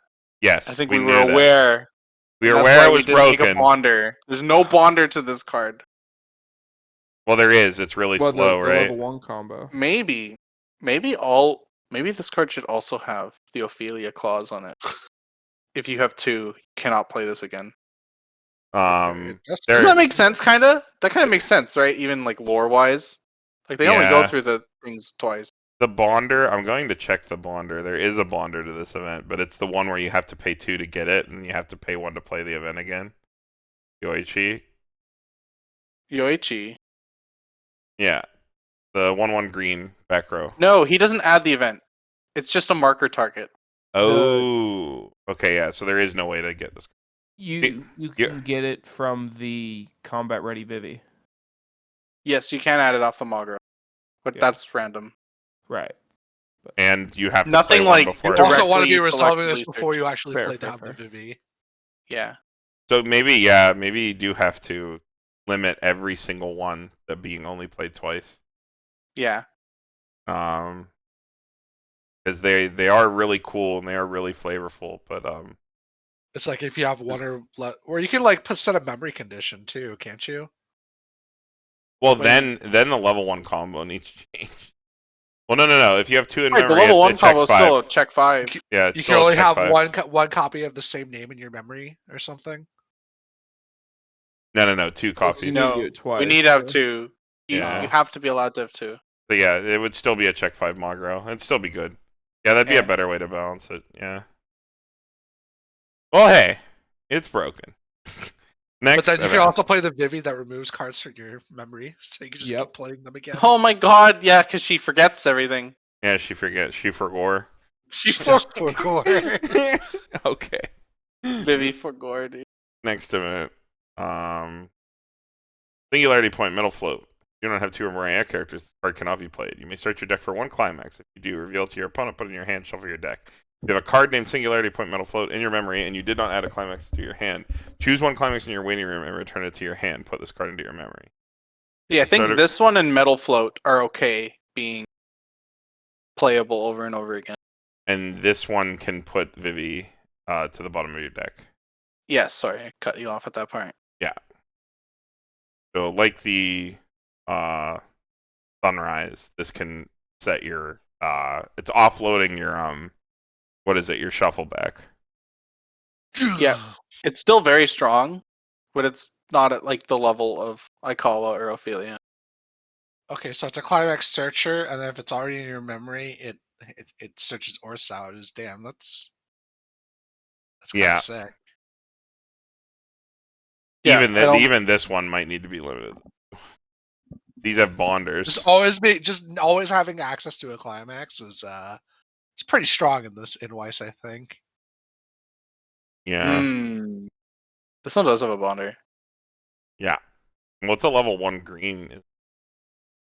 I can't remember. It might be a level 0. Now that would be weird if you could only play 2 copies of each of these events. Yeah, it's a 1/1. It's the Adachi. Yeah. They do disappear from your deck when you play them. But that is something I will consider, is capping them all at 2. Yeah. I mean, I feel like Sunrise doesn't deserve to get capped at 2, but it might just be hitting the crossfire. Yeah. I mean, you don't want to go back to the Sunrise one twice anyway. You don't want to go back to the Sunrise ever. Yeah, this is still insane. Yeah. This okay. You always have access to a climax. All right. Lightning round real quick, because I do want to do like a wrap up after this. I'm going to fire through them. Standing Proud Elizabeth. Wow, we got another in between. There we go. When this card is placed in the waiting room of the stage, you may put 1 card from your hand in the waiting room and clock yourself. If you do, search your deck for 1 green or red climax, reveal it to your opponent, put it in your hand, shuffle your deck. That's pretty good. Yep. Green or red. Okay. It's probably worse than the metal float. Oh, it's Jinsu. It's Jinsu. Yeah, it's just. But only for red or green. Yeah, that's a good card. Before the show, Vivy, good art. At the start of your opponent's draw phase, reveal the top card of your deck. If that card is level 1 or higher, you may return the card to your hand. Card played on the stage from your hand. Look at the top 2 cards of your deck, put your deck in order. It can set itself to bounce. The coin flip that can set itself on the first turn. Yeah. Pretty good. Pretty okay. I think your plussing options are a little better in this, but well, yeah, you have the fucking broken ass runner, but it's still good. Motivational speaker, Matsumoto. This card is placed on the stage from your hand. Choose one of your AI or human characters. Gets 1500 power until end of turn. Yeah, it's drop buff. Yep. Sing My Pleasure, Vivy. 1/1. Lock Encore. Wow, this card's is the Blu-ray broken, promo. Dude. Blu-ray promo. This is the Blu-ray promo. Yeah. Oh, okay. That's flavorful. That's funny. Clock Encore. Very good. Okay, and the most broken card, it's Crab. Continuous Crab. It's reminder text Crab.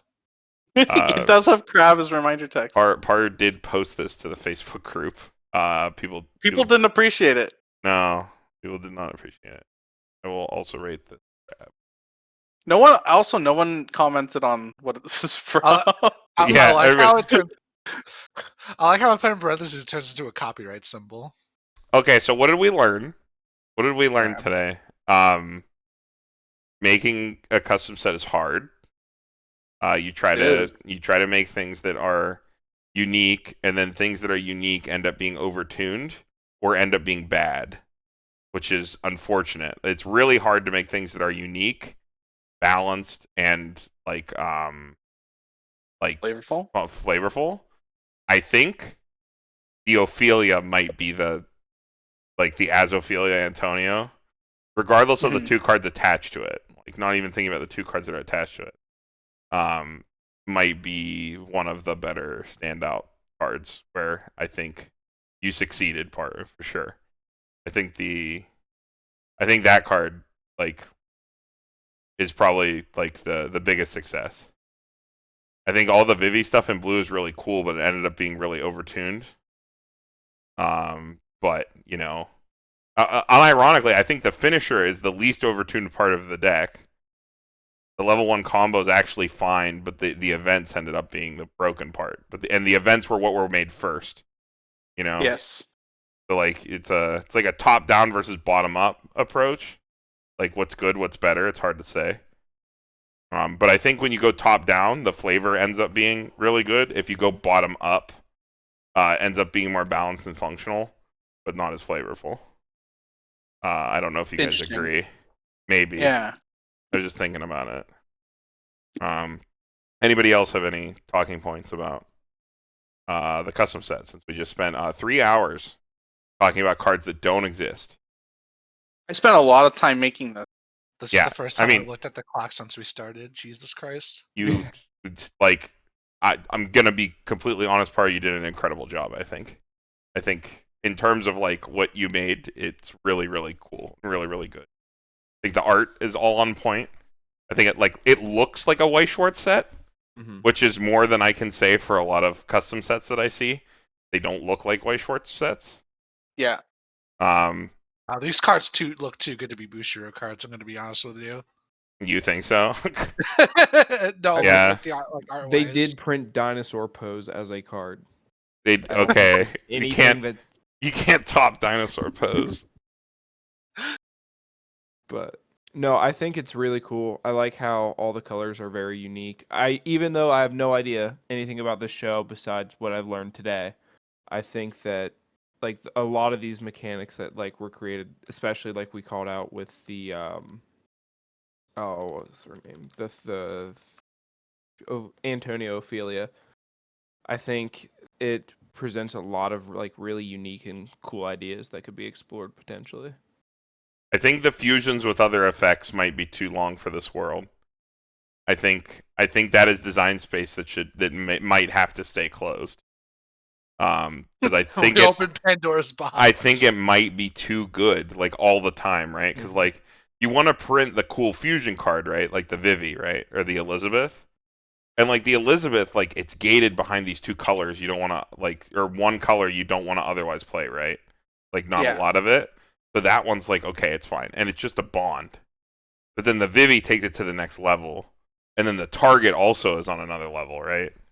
Yeah. So it's you think about it, it's just it's just like Kimono with a board break, but Kimono didn't need a board break for it to be dumb, and you got a slower but okay 1-2 cool, right? Mm-hmm. So I think that might be too much, but I think it's with very subtle changes, I think it can come in line very quickly. If you slap a limit 2 on every singularity point, you cannot play this card if 2 or more singularity point of the same name in memory, which unfortunately adds a lot more text to every card, which is the worst part. I think it actually just fixes itself, and then the only thing that you'd need to address would honestly be the Vivy change, or not change, the Vivy fusion. You think even with the limiting of the events, it's still too much? I think that the semi-limiting all the events kind of fixes that. Yeah. So semi-limiting of the events does fix it, but it makes it so that you're gonna get 2 copies of Ophelia every game, unless you lose one in stock really early and you can never pay it out. But I guess with this I don't deck, think that's broken. You don't think so? Just resolve it once? Oh, yeah, you're only resolving it once, yeah, because then it's just a main phase. You're just getting a heal off your trance. Yeah, which you're I don't right. think is like an insane. Yeah, that would need more play testing, I think. Yeah, otherwise, I don't know. The flavor, in my opinion, I think is a slam dunk. I've seen the show. Ollie, you've seen the show. What are your thoughts? No, yeah, I definitely like the flavor. I think there's a lot of really cool, unique cards that you came up with. So Tanner, what do you think? You had a primer on what Vivy was all about, where this is Terminator, the anime. Mm-hmm. And with that little bit, did you like sort of pick up like what the characters kind of might be about, like from the cards? Yeah, I think Matsumoto's really confusing because he's a robot, but he's a person, and he goes back. I know he goes back in time, but I don't know if he's like a cyborg person, or is he just a human that does this and like has his mind in robots? Is it kind of, I don't know how. Yeah, so like White Schwartz cards, I think what brings a lot of people to White Schwartz, you look at the cards like with the way the climaxes, combos, and everything's are played to not sound too overly corny. The set tells a story in a way. I don't want to be like ultra fucking cringe and philosophical about it, but you know what I mean, right? You know what I'm getting at. It's like the cards do like sort of recreate and capture the show. And I mean, that's like the goal. Like, yeah, that's that like is the goal. Goal of the game. With Matsumoto, I think it's really hard because that is like a big thing in the show. We're so far into the fucking video now that anyone who hasn't watched Vivy must have clicked off by now. I'm not gonna drop any like super spoilers because it becomes pretty obvious. But like, maybe because of the way that is, it's okay for Matsumoto to be a little confusing if you see the cards. Because I think when a set just spoils something completely, that also kind of sucks. I think one of the biggest offense. Yeah. Like AOT Season 2. Yeah, AOT. I read AOT Set 2 cards before I started watching the anime, and I was actually a little butthurt about it. Yeah, so like I get that it was an old anime at that point, but one of the other ones, like the Owl finisher and Summer Pockets, literally ruins an entire route for you. Oh. Like, literally ruins the entire fucking route for you. And it's one of the better routes in the game, which is like super unfortunate. So I think maybe having Matsumoto's cards be a little bit more ambiguous is actually okay as a counterpoint, which is cool that you say that, where he's like, okay, I kind of got what every character are about. It's like the Tokes are terrorists. Like Momoka, you know, she dies in the first episode. That's not a fucking like thing. Like, you know, second episode, right? Well, it was an extended length double feature. Sure. Yeah, you're right. Yeah. You're right. It's like in the pilot. I don't really consider that a spoiler. But like you get that. Like she goes to memory. She shows up on some of the other cards, like Estella and the Sunrise. Like you see that her and Elizabeth have some sort of connection, which isn't completely explained in the cards. But if you know, if you're in the know, like the extra little bit of flavor, dude. You're rewarded because of the alternate art on the Sunrise. Same thing with Grace. Like you have all these weird like memorial shots of Grace, and you're just like, like why is it always someone thinking back to this character? And then like you have the alternate art on the metal float and the one like level 0 that can't move. Oh, okay, maybe that's something. I think there, Paru, it's actually a fucking slam dunk. Like when we're going through the set, I didn't realize how much like a actual White Schwartz set that this is, because I think when I see a lot of other custom sets, and this is no fault to the people that make them or anything like that, everybody designs things differently and things that they want to do, but when you come in and you say, I want to make this look like a real set, I want to make it look and feel like a real set when I read through it, I think there you succeeded, and I think you should be really proud of that. Thank you.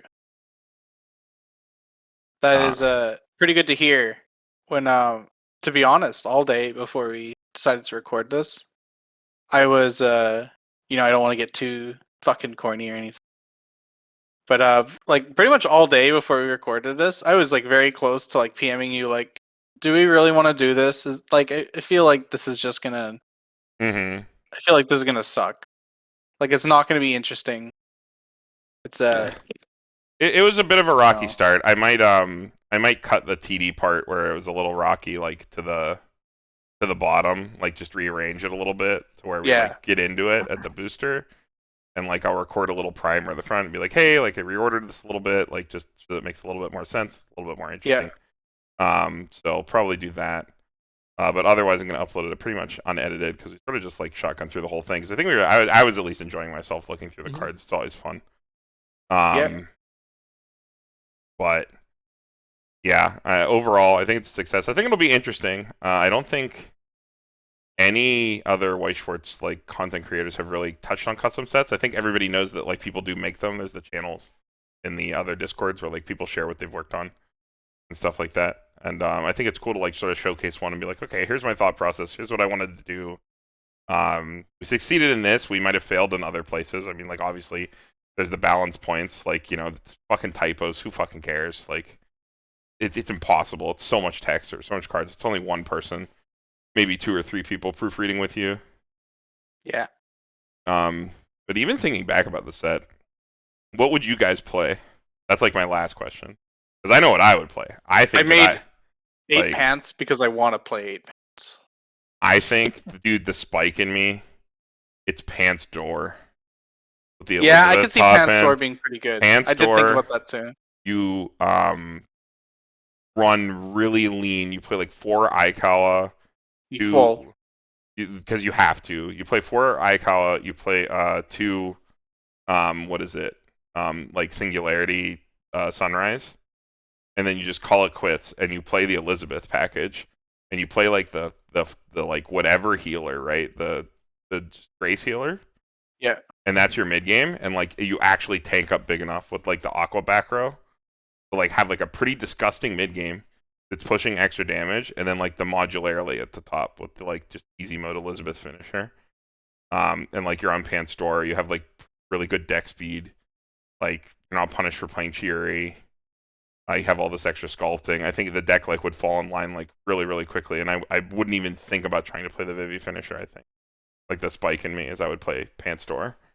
Fair enough. But like that's just the way I look at every fucking set because my brain is competitive mush and I'm incapable of having fun and enjoying myself. It's entirely possible that I would try to play 8 pants, get frustrated by the Vivy finisher, and go fuck it. I'm playing the door. All right, give me the door. Give it to me. We all know Tanner wants to play cubes. I would play 2 stocks. Tanner. Okay. Okay, tell me about this. 2 pants, 4 books. Which pants? Wait. Which pants? I'll play the level 1 pants, the Magro? Yeah. Okay. Because that way you can get some more cubes easier. You're going to hit. You can't whiff. It's impossible. And I'll run 2 of the stock soul because, you know, you get extra cubes off of bear. Maybe it might be 3. Maybe it might be 1 with the bear. Just a single Teddy stare. Oh my god, I forgot about the Matsumoto back row. This card might need reworked actually. This might be too good, and then the 3/2 support. Like in that deck that I just talked about, like a small green splash, you play the Momokariki, you play this, you play like possibly like a small. Do you think amount. It's the assist part, like the no. Assist? It's the defensive scry, where where you're pushing damage on your opponent's turn, scrying your deck. When you kill them, your card's massive. They're forced to crash. You get the opportunity to burn one, and then you also can scry on your opponent's thing. I think it might be a little too much. I think the Aqua support is actually the Elizabeth early play. It's so big, right? You slam this thing in front of it, and you're not healing. You're maybe like healing a little bit with like maybe 1 grace because it's like a fusion, right? And you're in green enough because of the green. You know, like you have to have some green splash. You can play this instead of the Aqua support. You're throwing this. Like behind. So you think it's the auto ability that he gives? Well, you're throwing down a 16/5 in the scry. I think you'd want to play this anyway because you'd be in enough green. You'd need to play green for the Elizabeth merge. Yeah. And then you have this down, and you have like these 16/5 cross turn burners with like defensive. I think the Scry throws it over the top. I think it's actually probably too good. Could you just make it so the scry's only on your turn, and would that make it fine? Yeah. Yeah, if it was only on your turn, I think the Scry would still be insane. Because it's still one stock. It's 4 or more in one stock, and fusions clear your board like naturally. Yeah. So like it's too like auto build in your mid game, and your mid game's a little bit too resilient. I might if I were you, I might rework this card entirely. And this, I think when we talked about it, we're like, this might be a little too good. I think it's I think it's actually too good. If Talking about it has kind of like pushed you towards it being too good. Yeah, it's just like the more and more I'm thinking about it, it's like, like President is like a pain in the dick behind a level assist, right? Yeah. And this is like not even experience, not even that. And if I have 2 singularity, whatever's in my sunrises in my memory, that's like 4 damage cross turn my opponent has to take. You know, like they must. They cannot clear this card. Even if they Adachi it, they're taking the burn. You know what I mean? Like I think it's a little bit too good. The defensive scry is actually just cracked. It's broken. So I think that this card might have to just be like a generic third laner whatever effect. Yeah. Because like having a level 3 Matsumoto is good. Like I think for the set, it shows that he's an important character, right? Like I don't think you remove the card itself. I think you have to rework it. I think the last effect is fine. I think the first effect is fine. I think the second effect needs to go, and it needs to become some sort of generic off finisher type card or off level 3 type card to be fine. Maybe a heal to stock because there's no heal to stock would be because of all the merges, I think. But I think that might be a little bit too good. Sorry, Spike Rant there. Ollie, your turn. What would you play? I want to play the pants combo, but when I look at the pants combo, I just think about the DBG level 1 combo that required you to have the 1/1 events in memory. And I remember how awkward that was. So I actually think of maybe Choice Door. Choice Door sounds kind of cool, yeah. Because to get the twin drive, the choice helps facilitate more stock to like resolve events and do fusions, and then you just play like some number of the 3/2. I think it was it Elizabeth, and then like either one or both of the fusion packages, and then you can run like the Arisu to like fix for like blue and red to play those events and cards as well. Okay, yeah, I didn't even think about playing the choice. Yeah. I know that came up, and that was why this was the only choice, because it was like stock charging. The choice does whiff on like over a third of the set. That is something. Yeah, but most of the red and blue cards are AI, aren't they? Yeah. Oh, okay. All of red and blue are AI. Yeah. Yellow, red, and blue are all AI. So it's not really an issue then. Yeah. And if you rework the green and there's no reason to play the green, I can see what Ollie's saying. You would just play yellow, red. Yeah, yellow, red. Have some blue in there, and you play like some number of RAC so you can easily fix for blue. And because it also doubles as red fix. Mm-hmm. Yeah, and then either one or both of the fusion packages. I'm not quite sure which one, or both. I really just want to play the Beth, I think. Like, the event stuff's cracked, but like, the Beth is so much advantage. Or, I hate using the word advantage. It's so much like, it's positive damage economy. That's a better way to put it, right? It's just like so much out of turn damage, because you if you have 2 Sunrise in memory, you will get 2 burns, 2 opportunities to burn. Like, you will. You can't whiff it. You go to, if you tap all the way out, you have 3 stock. You could pay 1, pay 1. Not what if you're playing the mirror and they play the level down support? That's true. And the the back row that blinks the Elizabeth, so they lose the 45. No. Fine.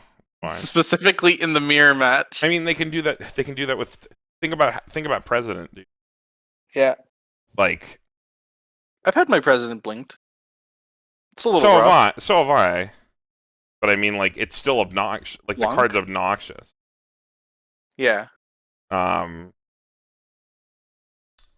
might just be too good. Ollie, though. I think you might have to play the Vivy.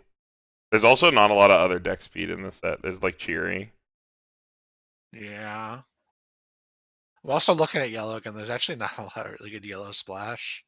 Yeah, that's by design. There's not a lot of yellow splash. There's the crappy clean cut. You could play like one of the Musashi. There's the climax swap. But climax swap in a set that like has Jinsu as a PR and a climax search event. Yeah. I think that might push me out of yellow because I don't. Yeah, maybe the ones that are Vivy would be the better play. I mean, it's interesting. This is this is really what I wanted out of this. Is like, you know, you're talking about a set that doesn't exist. You're like dealing completely in theoreticals, but you have to like, what? You're, like thinking very grounded about it. What if we do at a later date? You know, the deck tech videos. What if we all introduced a deck? That would be cool, yeah. This is my deck. I can do this thing. And I think that's pretty good.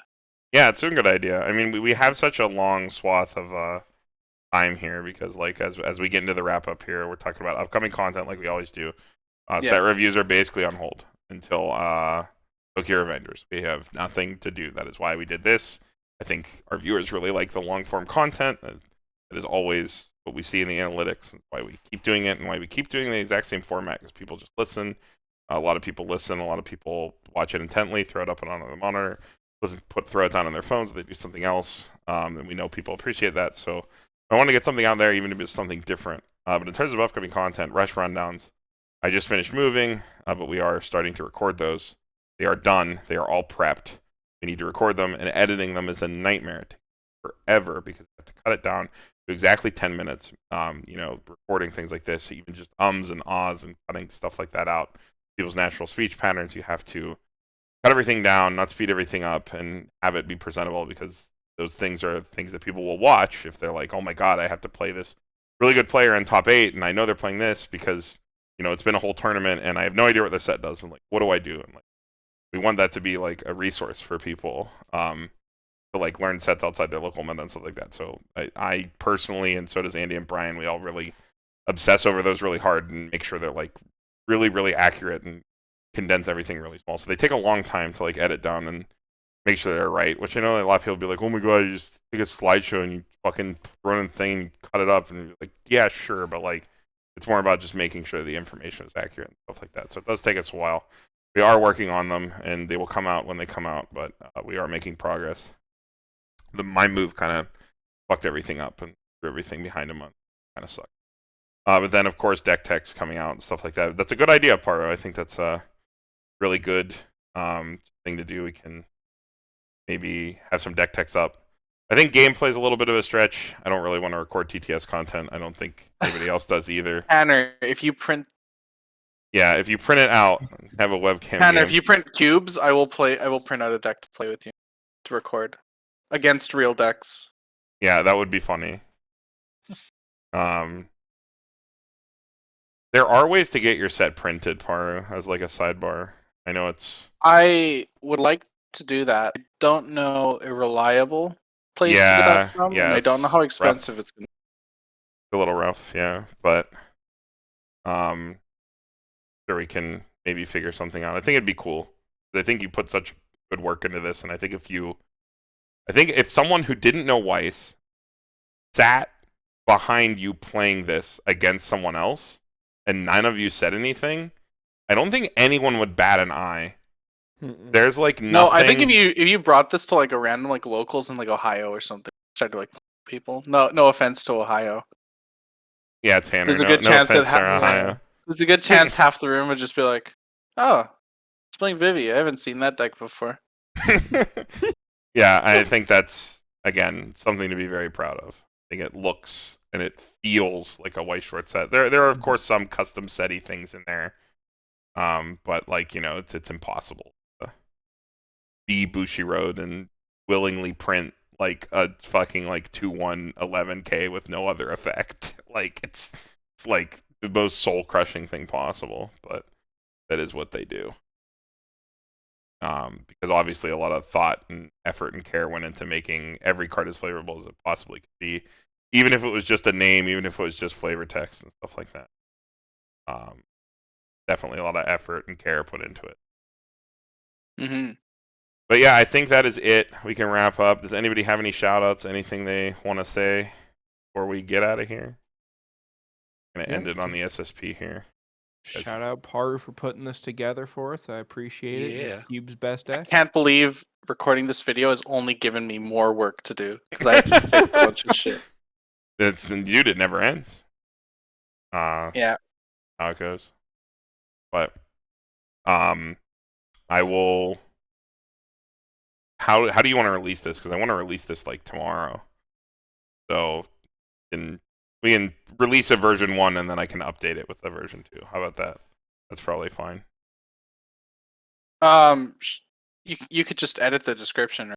I have it. Yeah. Yeah, I can just do that. Not a problem. All right, Ollie, Paru, anything you want to say before you get out of here? This anime is really good. If anyone hasn't watched it, like, it's possible that it flew under the radar because it's not like a huge name thing. But I highly recommend going and finding it and watching it if you can. Unironically, doing this video, I might go and like rewatch the show now. Now that's a victory. Because I go rewatch, possibly under the influence of something. Hell yeah! Aren't we all? Legal in your state, country, Yeah, legal. Yeah, only don't do drugs don't do illegal drugs, folks. That's my shout out. Yeah. All right, and I'll end it on Crab with Pittsburgh. This is Pittsburgh White Schwartz signing off. See you guys in the next one. Peace.